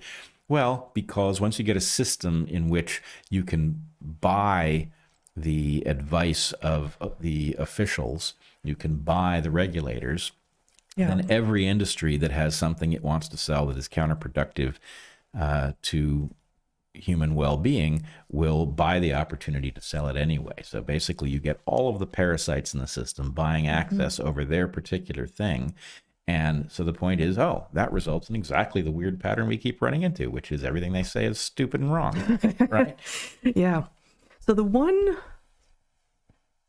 possibility that we haven't talked about here that I think is maybe a really nefarious and scary thing that could be going on there has to do with, and I just moved it up in the docket here, that the thing that we started talking about this year and that you specifically had some conversations on the Inside Rail about was the magnetic field of the Earth and the potential for a pole flip. Pole flip is a separate thing, but given that we seem to have empirical evidence the magnetic field of the Earth is weakening, and that this is a cyclic thing that has happened before and is predictable, and while we couldn't have predicted it, we could not have predicted it probably to within the decade, 500 or 1,000 years ago, even with today's technology, we can now see that it is happening. It is happening fast. And some of the evidence for that is these solar flares that were of a size that shouldn't have had dramatic effects on Earth, but produced aurora borealis as far south as Puerto Rico. Many people saw aurora this year living in places where they'd never seen aurora before. But from storms that just shouldn't have created that. So magnetic storms on the sun that were not of a size that should have produced such effects on Earth. But given that it's highly likely that some of the people who are actually in control of everything do know that, what would a weakening magnetic field on Earth do to the effects of the sun on the Earth? And might it be a terribly misguided and ultimately misinformed but attempt to protect people from a growing threat from the sun? Well, okay, now you know where I was going. That was going to be tough to field because there are effects in the upper atmosphere. Ben Davidson has been talking about a suspicious collapse in the ionosphere. So there's lots of impacts of the geomagnetic excursion that we are very definitely in the middle of, which is accelerating and having lots of different impacts. I don't know whether it affects anything with respect to your likelihood of getting sunburn, but where I think you misstepped at the end there. Oh, okay. And I love every single one of you who does this, but that hypothesis is predicated on the idea that they give a shit about us and that they are therefore giving us. Well, I started there. I started and said, I don't. Right. But my feeling is every observation I've got suggests that the vast sea of experts and regulators are acting in a way that is completely indifferent, at best, completely indifferent to our well-being. When it gets to pharma, there is the strong implication that actually us being unhealthy is viewed as positive. Sure. But at best, the experts, field after field, seem not to care a whit about the well-being of average people. And so anyway, I agree with you if you take that as an assumption that, this would actually make sense as a kind of an error you would expect somebody to make out of an abundance of caution or something like that. But wow, do I not believe these people care about us anymore. I just don't. If you're in the expert class. But you grant that they produce policies for which the cover story is here's how to be healthier. Right. But the point is, okay, you got the cover story. The cover story is always, we're doing this in your best interest. And then there's a question about behind the scenes. Are they saying, actually people are in more danger than they know because the magnetosphere is weakening? Okay. But I feel like you're saying, like, there's a monolith in your story. Like all of them are. No, it's emergent. Are the same.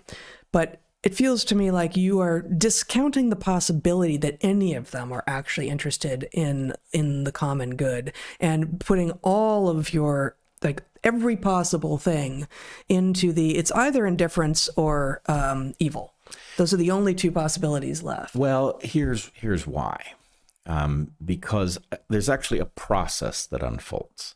And the process has taken all of the people who actually are trying to do the right thing and not getting the memo that tells them what they're actually supposed to be doing, and throws them out.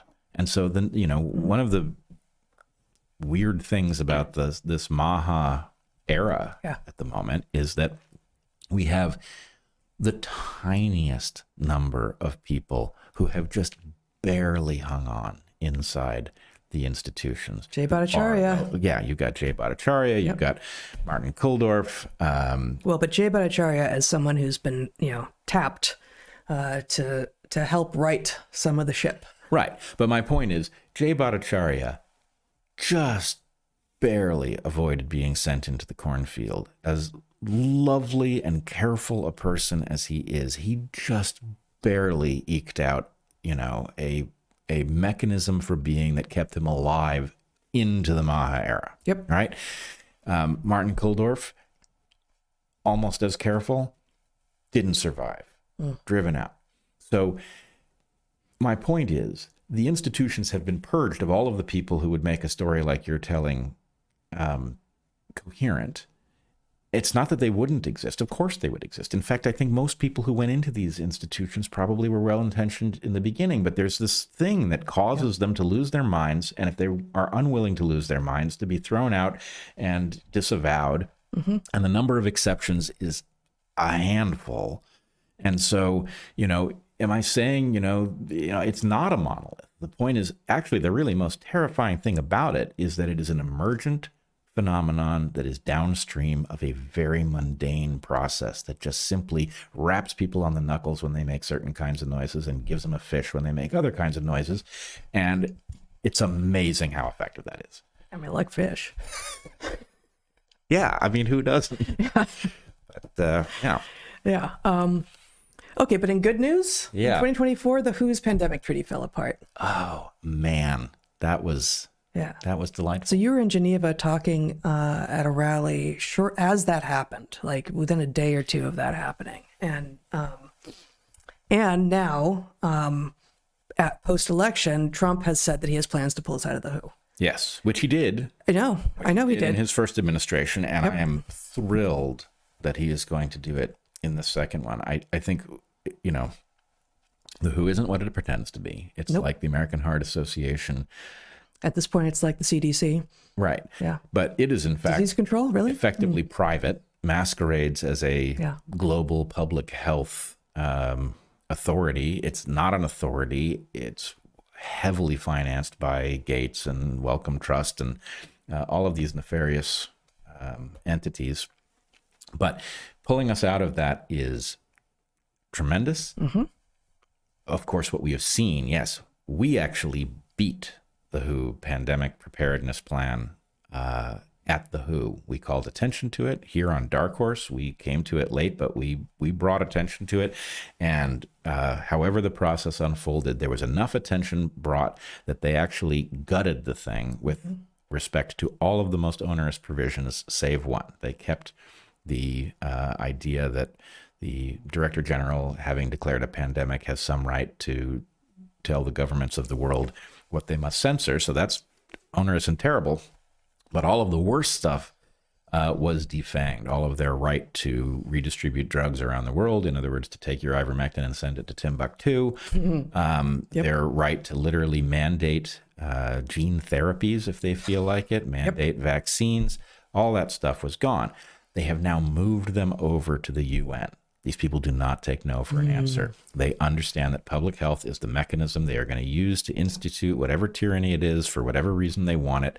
And so they've moved over to the UN. So basically, there's a lot of hope in the fact that Trump is aware of this and that he seems inclined to protect us from it. Yeah. And if that means the UN too, then so be it. Yeah.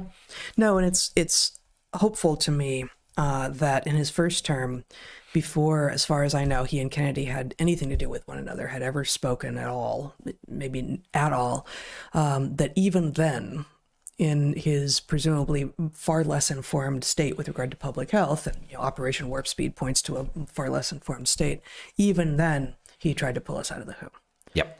So that suggests a consistency and a wisdom, I hope, that is actually revealed by him following through on that promise. All right. So I will take this opportunity to say that one of the biggest concerns in the world of MAHA is that President Trump appears unbudgeable on the question of Operation Warp Speed, for which he believes he did not get enough credit. And so he has a pride in Operation Warp Speed.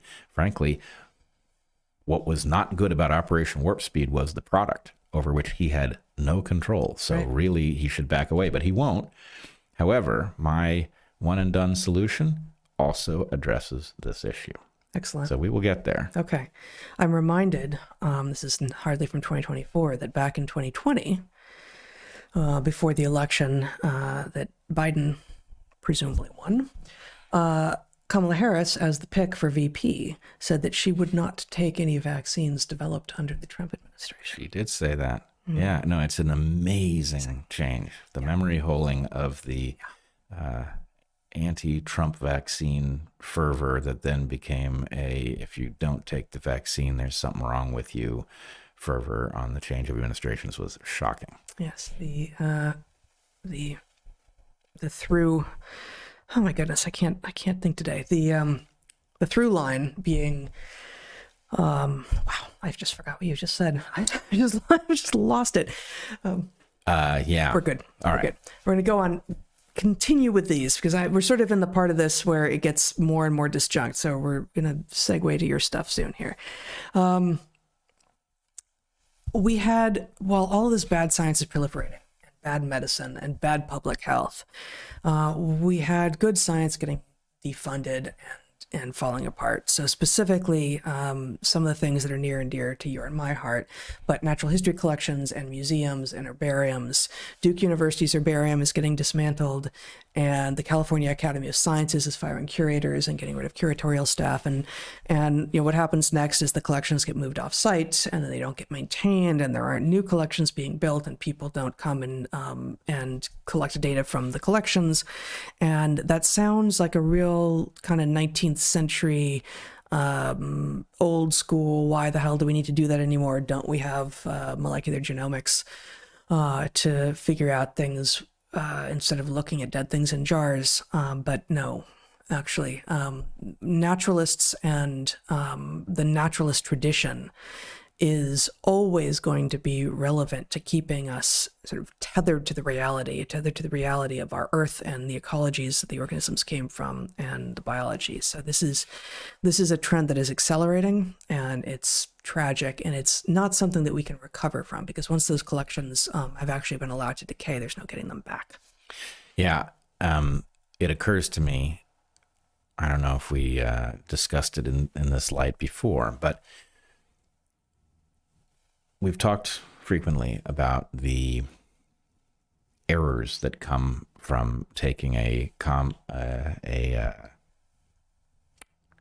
complicated mindset into a complex realm. Mm-hmm. What's the remedy for this? The remedy is training people. I don't even like that term, but inducing people to become as expert as possible in truly complex realms. Mm-hmm, mm-hmm. So that is to say that if you want wisdom about complex systems, you need people who know some complex system really well.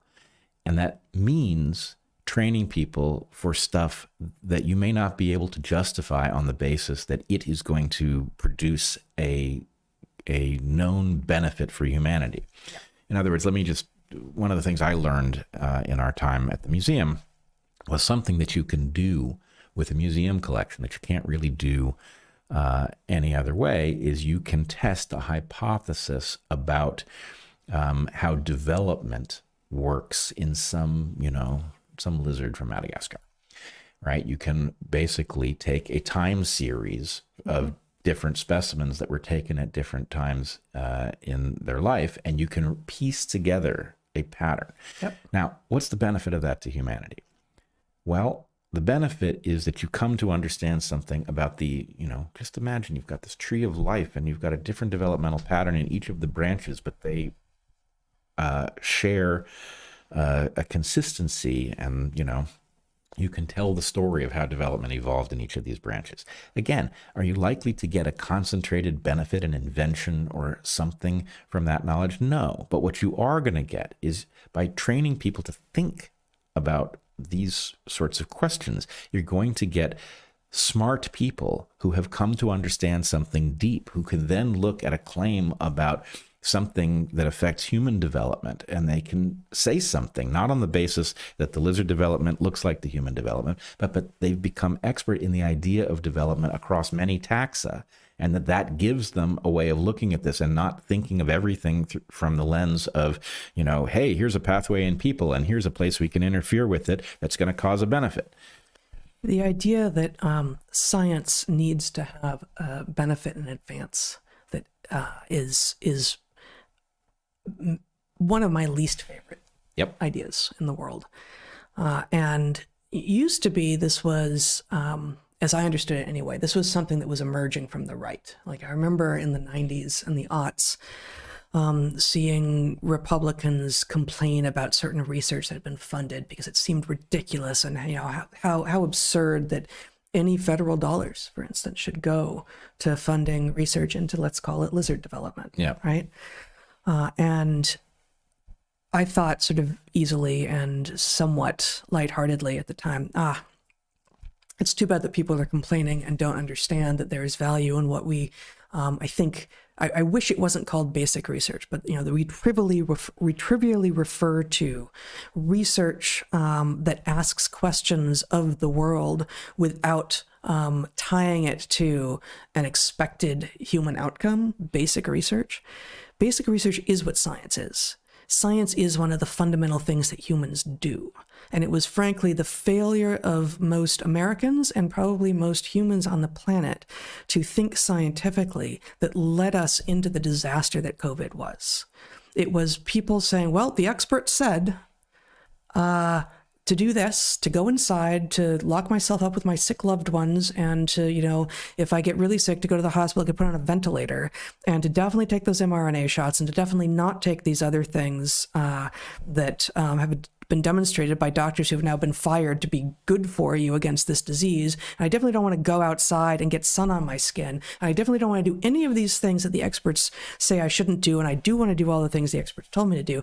That is anti-scientific thinking. Of course, these are the same people who put the hashtag follow the science yard signs in their yards, right? That, like, it is basic science. Like, almost everyone is not going to end up studying the developmental series of a Madagascan lizard, but absolutely everyone, with a few exceptions for people who are just actually really too mentally deficient to do it, but almost everyone, including most of the people that people say, oh, people are just so dumb, they can't. Like, no, almost everyone can learn to think scientifically and to assess claims and to not accept the experts when they show up with their fancy degrees and their lab coats spouting bullshit.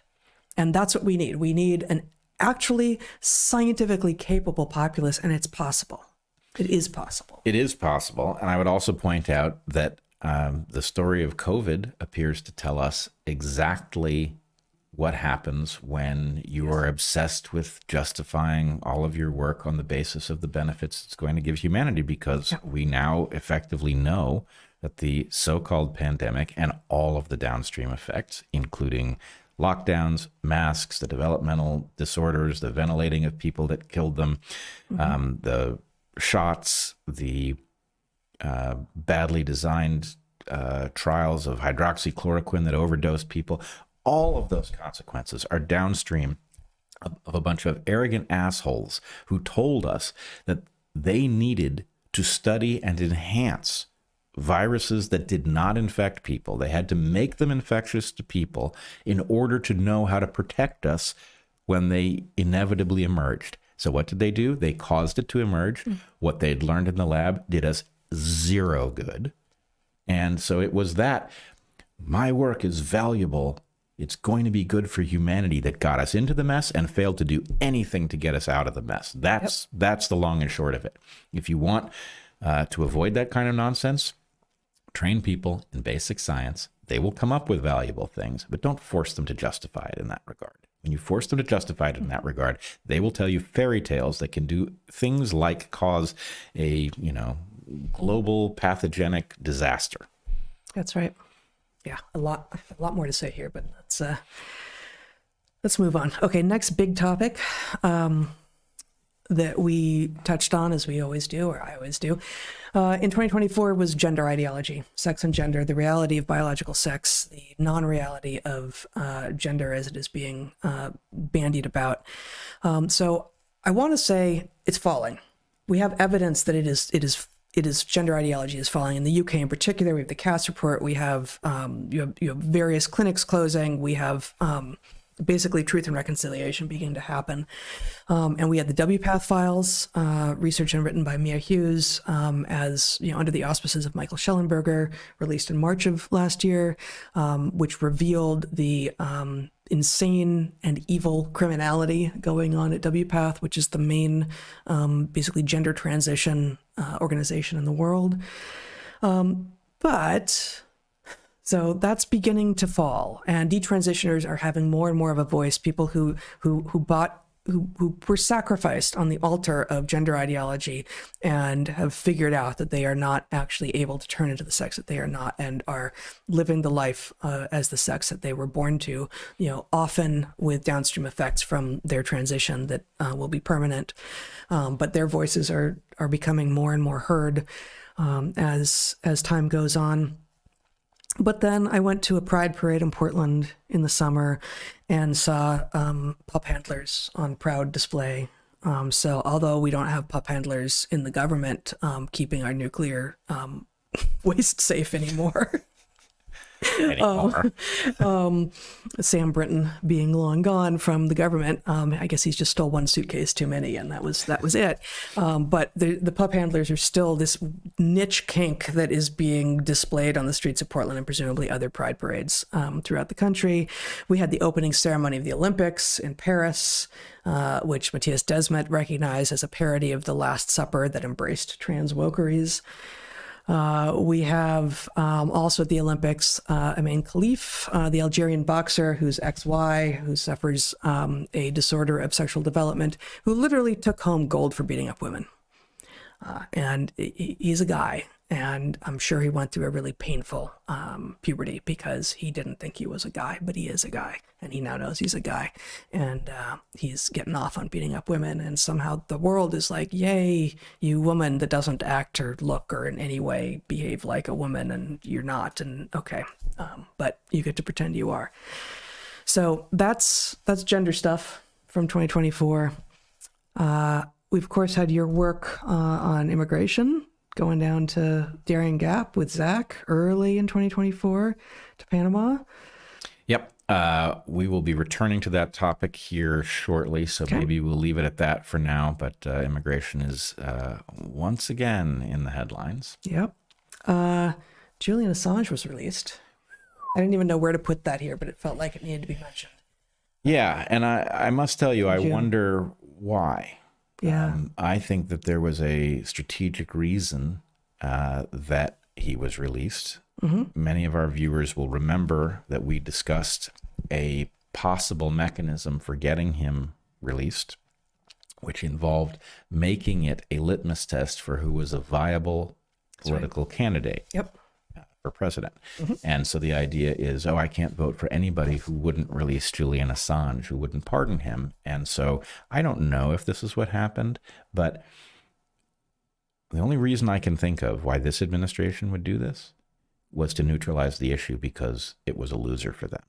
Because it was now widely understood that Julian Assange was an innocent man who was being slowly killed, though he had not been convicted of anything by a government that swears it doesn't do that. Yeah. So anyway, I don't know that we will ever know why Julian Assange was released. I am thrilled that he is free, and I am thrilled and heartened to see what Stella has been putting into the world, where we can see Julian coming back into himself. It's really... that was an open wound that needs to scar over. And Julian needs to become himself again. And I hope rejoin the fight, though. Certainly anybody in the fight would understand if he just simply, having done more than most of us by a lot, couldn't manage it. Yeah.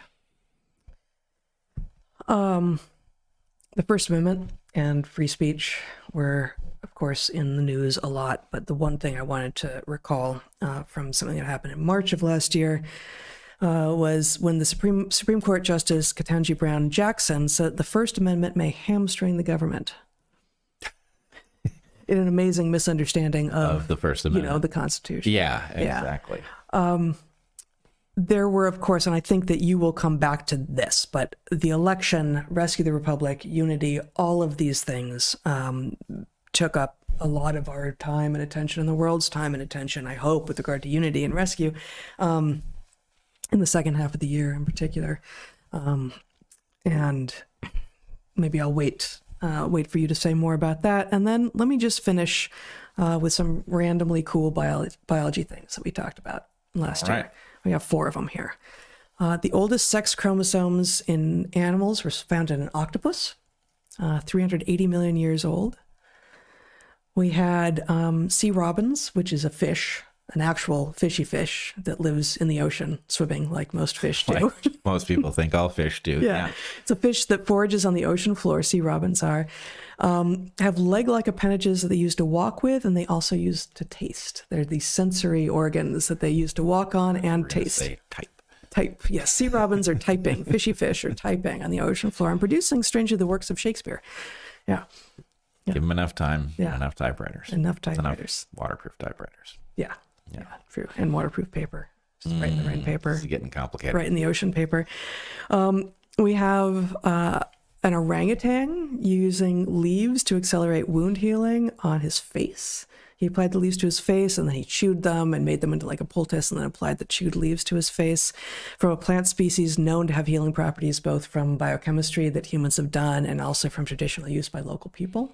It won't be long before pharma discovers that using leaves on your face is very, very dangerous. And that what if they got stuck there? Who have been using leaves on their face are basically using up all of the resources of emergency rooms and causing gunshot victims to go without treatment. Yeah, gunshot victims wearing parkas in August or something. Right? Something like that. Yeah. Oh my God. And finally, this one comes with a picture. You could show my screen here. We have saunas are good for frogs too. So the chytrid fungus, which has been taking out frogs globally for a while now, and in part it was understood many years ago to be spread in part by herpetologists, well-meaning herpetologists like myself. I didn't do the spreading, but well-meaning herpetologists who would go from one site to another, and before it was understood that the pathogen that was causing this, effectively, it's not a wasting disease, but something like a wasting disease in frogs, was a fungus that the spores were being transported. Well, saunas, such as these here on the screen, turn out to take out the chytrid fungus. And so the frogs, A, like them, because who doesn't like a good sauna? And B, it actually helps them get and stay healthy. So saunas and frogs for the win. Yeah, it's awesome. A great picture. Yeah. It's not mine, obviously. That's from the research, which Waddle et al. 2024. They produced that photo and that research. So, awesome. Saunas and frogs. That's it. That's my recap. Okay. Well, so I wanted in the end of the podcast here to talk a little bit about, that is where we've been in the last year. I wanted to talk a little bit about where we're going. And just give you some of my thoughts on what I see happening and what I think it means.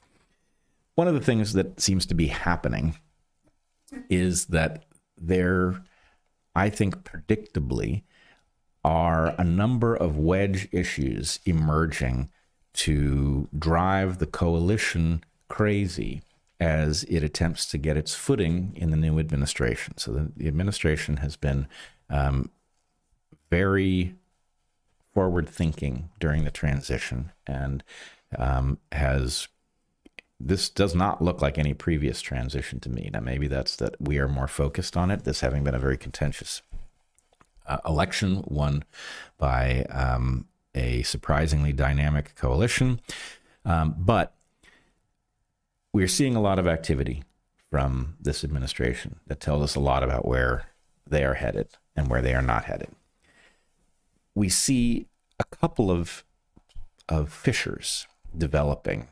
I will talk about two. One of them has to do with the sudden prominence of concern over food safety, largely driven by the sudden rise to prominence of Calley and Casey Means.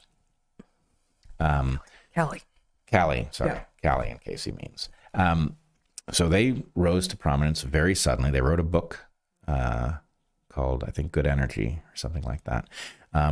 But their rise to prominence really, as far as I can tell, began with Tucker Carlson's interview of Casey Means, the female. They are siblings. I think he talked to them both. Did he? I think so. Oh, well, forgive me. Every time I've seen them, they've showed up. All of the big places they've showed up together.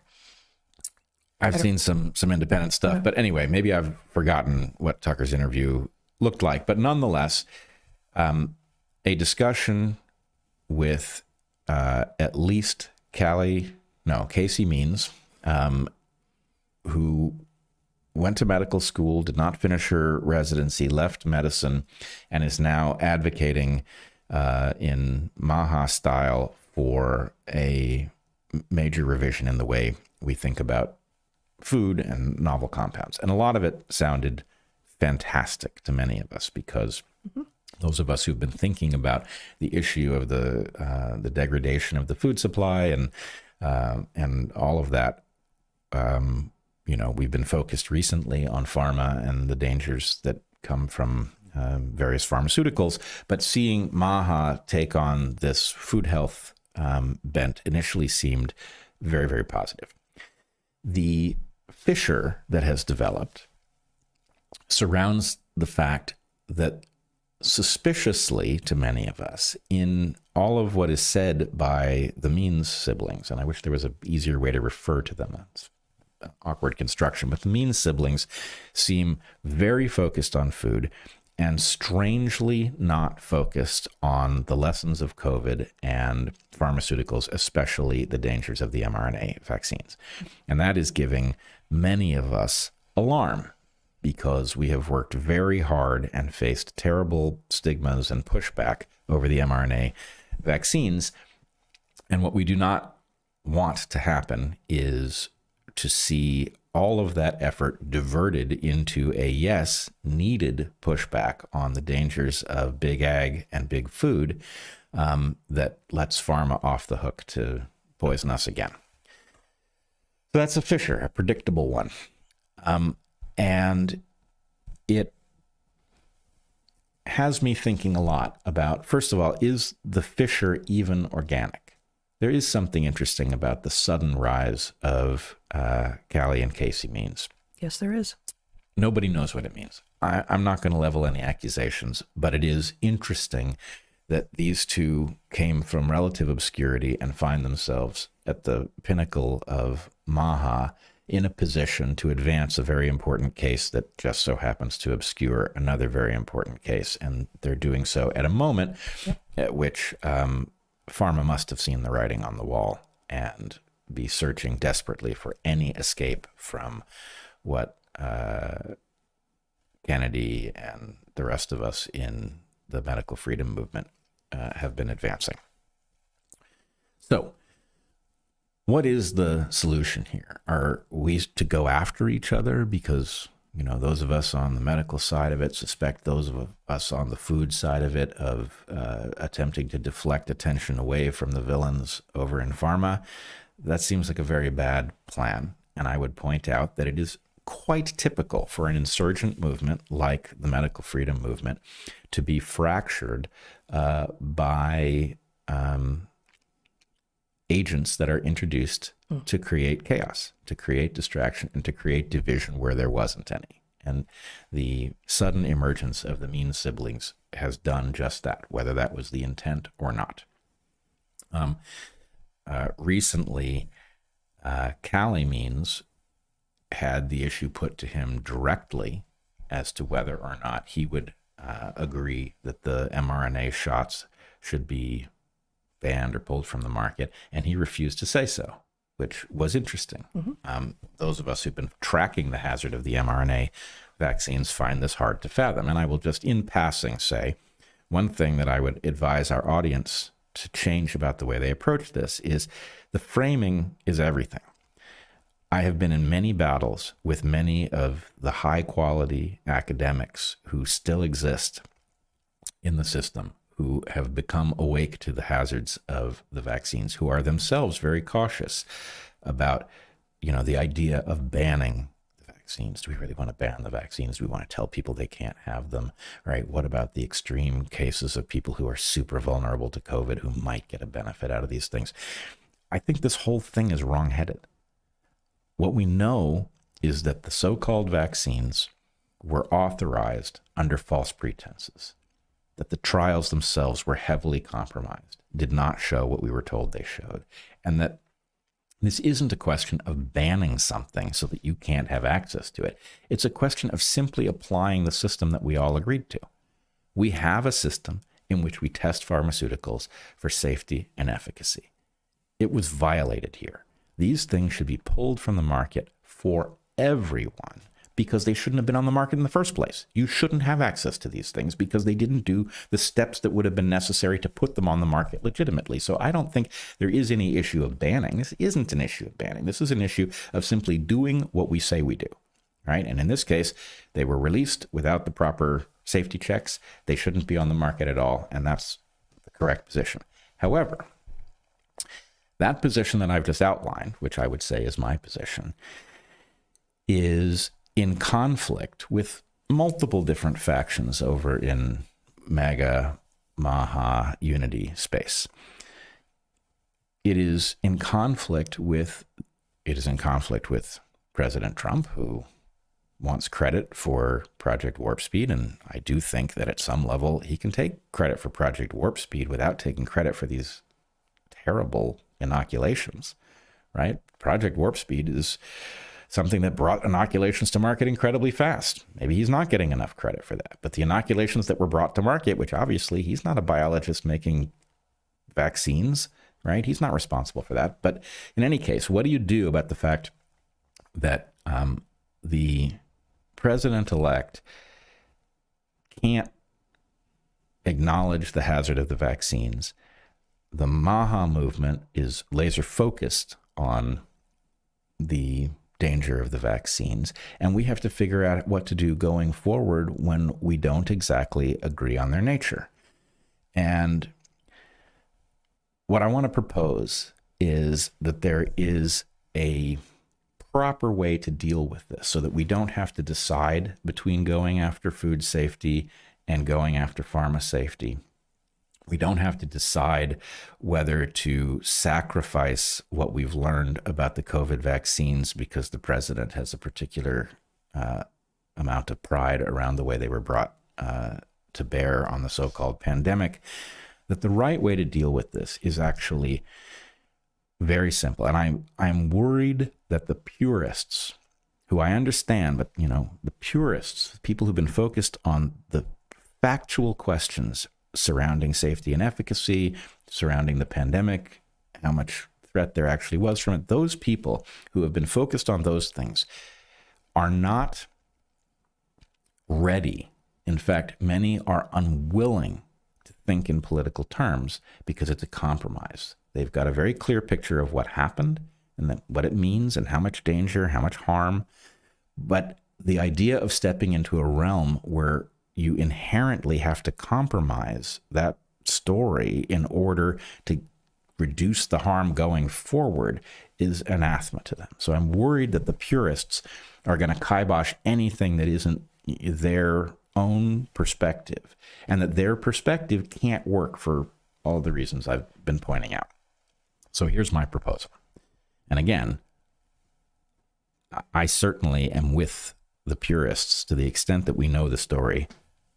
That's what I think is the right thing to do. But the way to deal with the political realities of this situation comes in 3 parts: informed consent and liability.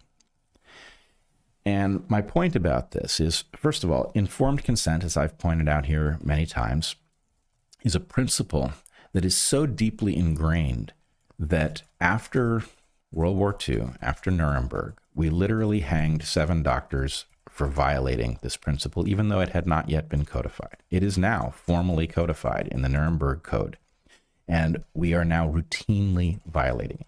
We are not informing people about what it is that we are, in many cases, mandating that they take, and we are not allowing consent. We are strong-arming people into taking things that they shouldn't take, or that they should at least have the option not to take. So if we insist on informed consent across all domains, you have a right as a human being to decide what you will and what you will not accept. Now, the language of informed consent from Nuremberg specifically speaks to experimental treatments. I would argue that in light of complex systems, all of this stuff is experimental, right?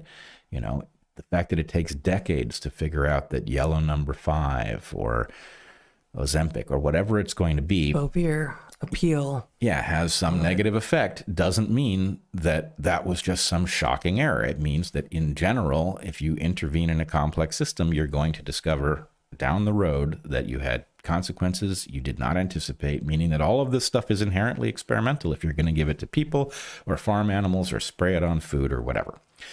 So informed consent and liability starts with informed consent. That means we have to know what it is that we are going to be consuming. We have to be able to know where it is. We have to be able to know what is known about it. We have to know what is not known about it. And we have to be able to say no.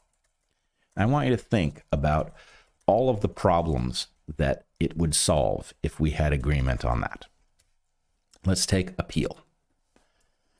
I don't know where appeal is. I am told that it is in a brand of apple cider vinegar, organic apple cider vinegar that we have been using. I don't know if that's just a vicious rumor, if that's really true, but the point is, I have a right to know if appeal is in that vinegar, and I have a right to say no, right? You can't hide it from me by not putting it on the label. That's a violation of informed consent. Okay? mRNA. Okay, I know it's in those damn shots. I don't know what else is in them. I needed to know that there's an SV40 promoter in the shots because of the shell game that was played with the various production modalities. But I have a right to know where mRNA is, and that means not just the shots. I also have a right to know if you've inoculated a beef cow or some dairy cattle that I'm going to get meat or milk from. And I have a right to say no. Yep. Right? You have to tell me it's in there, and then I have a right to say no, and you don't get to belittle me for exercising that right. You don't get to tell me, but the science says this or that. I'm a human being. I was born with a right not to eat stuff that I don't want to eat, and that means you have to tell me where it is. Okay? So if we had informed consent and liability, then that would cover all of the cases across pharma and food. You tell me what's in it. I tell you whether or not I accept it. You don't get to question my judgment, right? Mm-hmm. That's effectively almost everything the purists would want, but in a form that the libertarians can accept, at a form that President Trump can accept. All right. The third part, so informed consent is 2 parts. The third part is liability. Now Wait, I'm sorry, I'm confused then. I thought informed consent and liability were the first 2 parts. No, informed consent and liability. Informed, I need to know informed what it and is. consent. I need to get to say no. And then liability. The manufacturer has to be liable in a normal sense in court for harm done to me. Okay? That, if you think about what it is that is supposed to make us safe Our system is supposed to be made safe by testing that happens before stuff emerges into the market. And then you're supposed to be able to force that testing to be high quality because the manufacturer doesn't want to be caught having done a poor quality safety test and then facing you in court after they've injured you.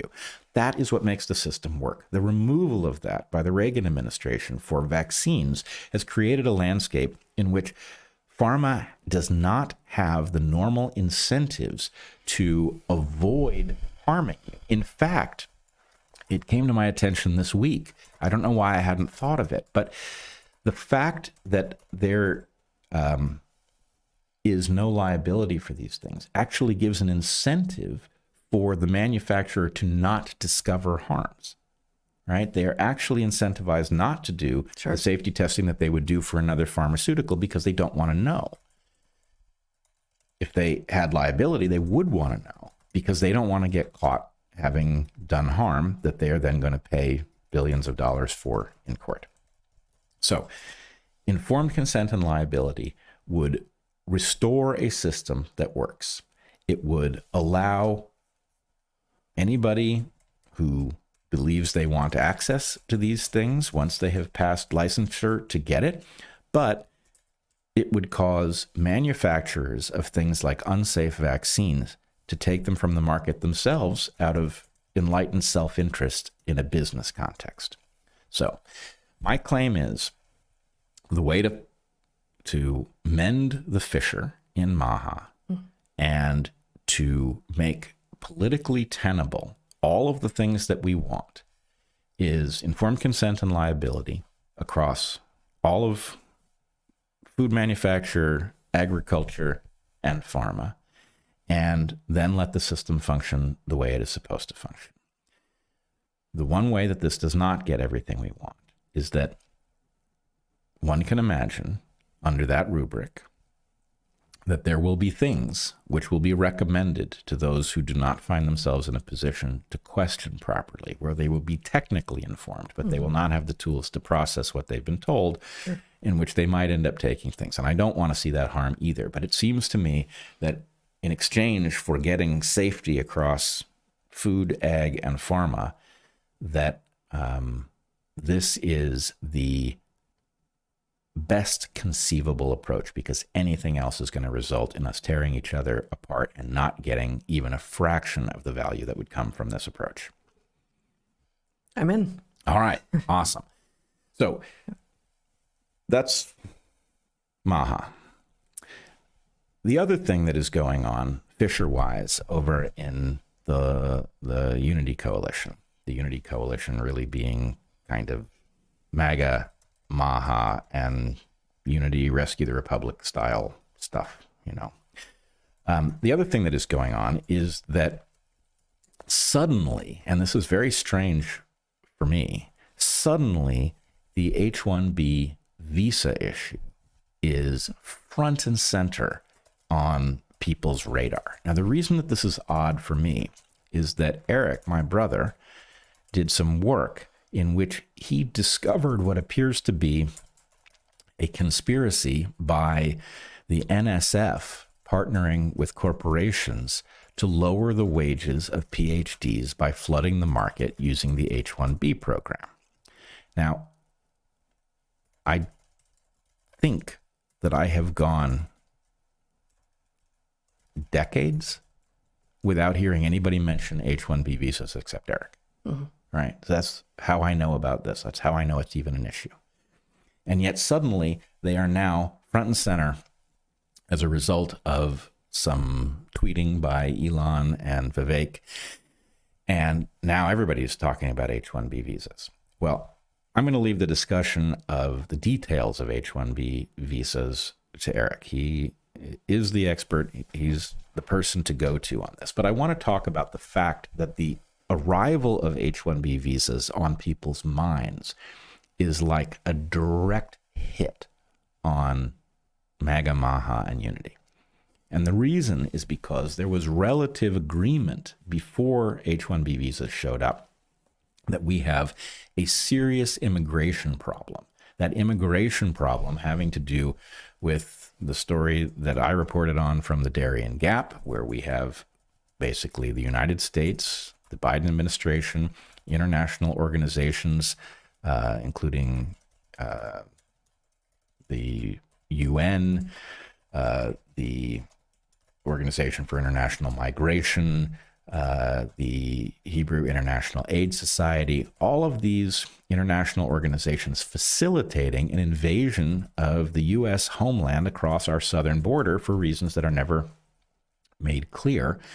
And that knowledge, coupled with the recognition that the Biden administration is importing immigrants, many of whom we know nothing about. We've asked them their name. We haven't checked their identity. We haven't even recorded who they are in any way that we can check on the basis that they are seeking political asylum and they're overwhelming our system. That story was infuriating at a time when Americans are struggling and we seem to be giving away the store to people who just illegally crossed our southern border. So that was galvanizing. Yeah.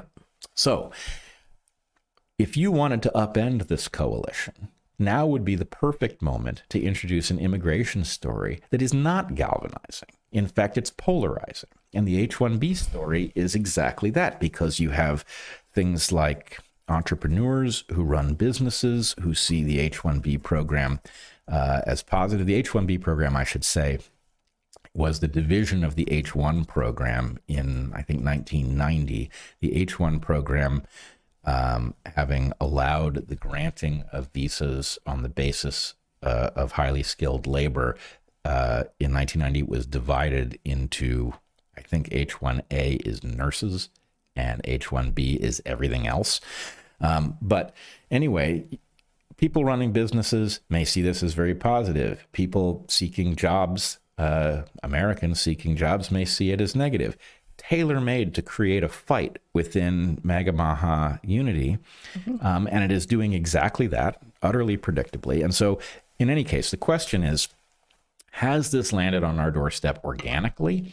Or did somebody decide, you know what, we can't very well have these people reorganizing civilization on the basis of their, having galvanized around the hazard of unregulated immigration to the country. So let's make immigration complicated again and throw the H-1B visa Micah, really?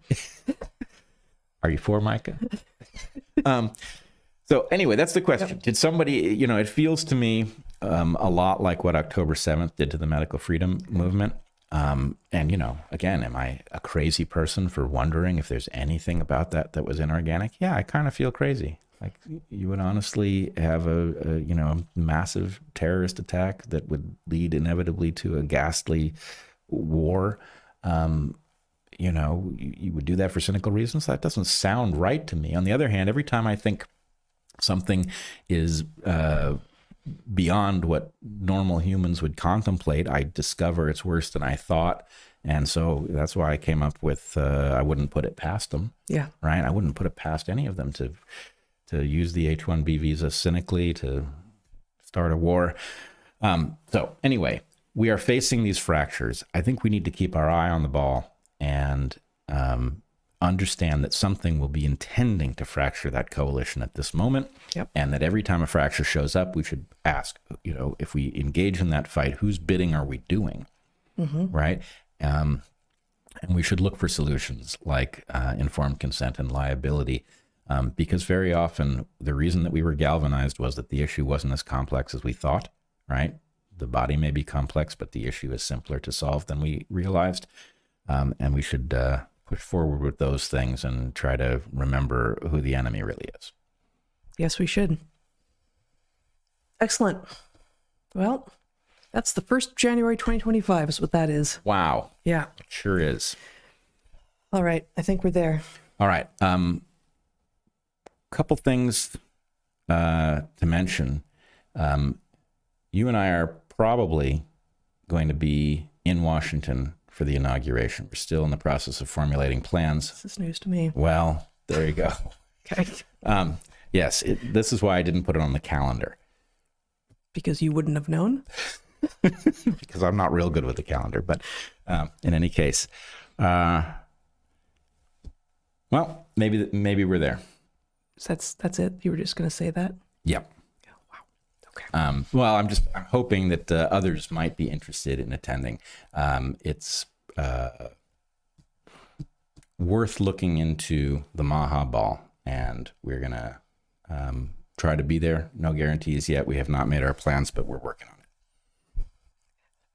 No, we're not. I'm working on it. Okay. It's just a complete surprise. I can be very surprising. It's an insane thing they've said. Okay. Join locals. That's where the watch party's going on, and lots of great content there. Please join us there. We appreciate your support there and everywhere else, and sharing and liking and subscribing to our stuff. We have, of course, our DarkHorse store. We've got merchandise. The merchandise is great always. If you celebrate any of the holidays that just passed and it involved any sort of gift giving, I hope that you are actually in a less buying mood right now. But maybe you need a hoodie, in which case we got Epic Tabby hoodies, we have DarkHorse hoodies. It's all good. And we've got, of course, our great sponsors this week, which we don't have everything set up yet, so I've lost the ads. They're gone. They were let's see, I gotta scroll Helix. up. They were ARMRA, Manukora, and Helix in that order. And maybe that's it. We really appreciate you. And until we see you next time, be good to the ones you love, eat good food, and get outside. Happy New Year, everyone.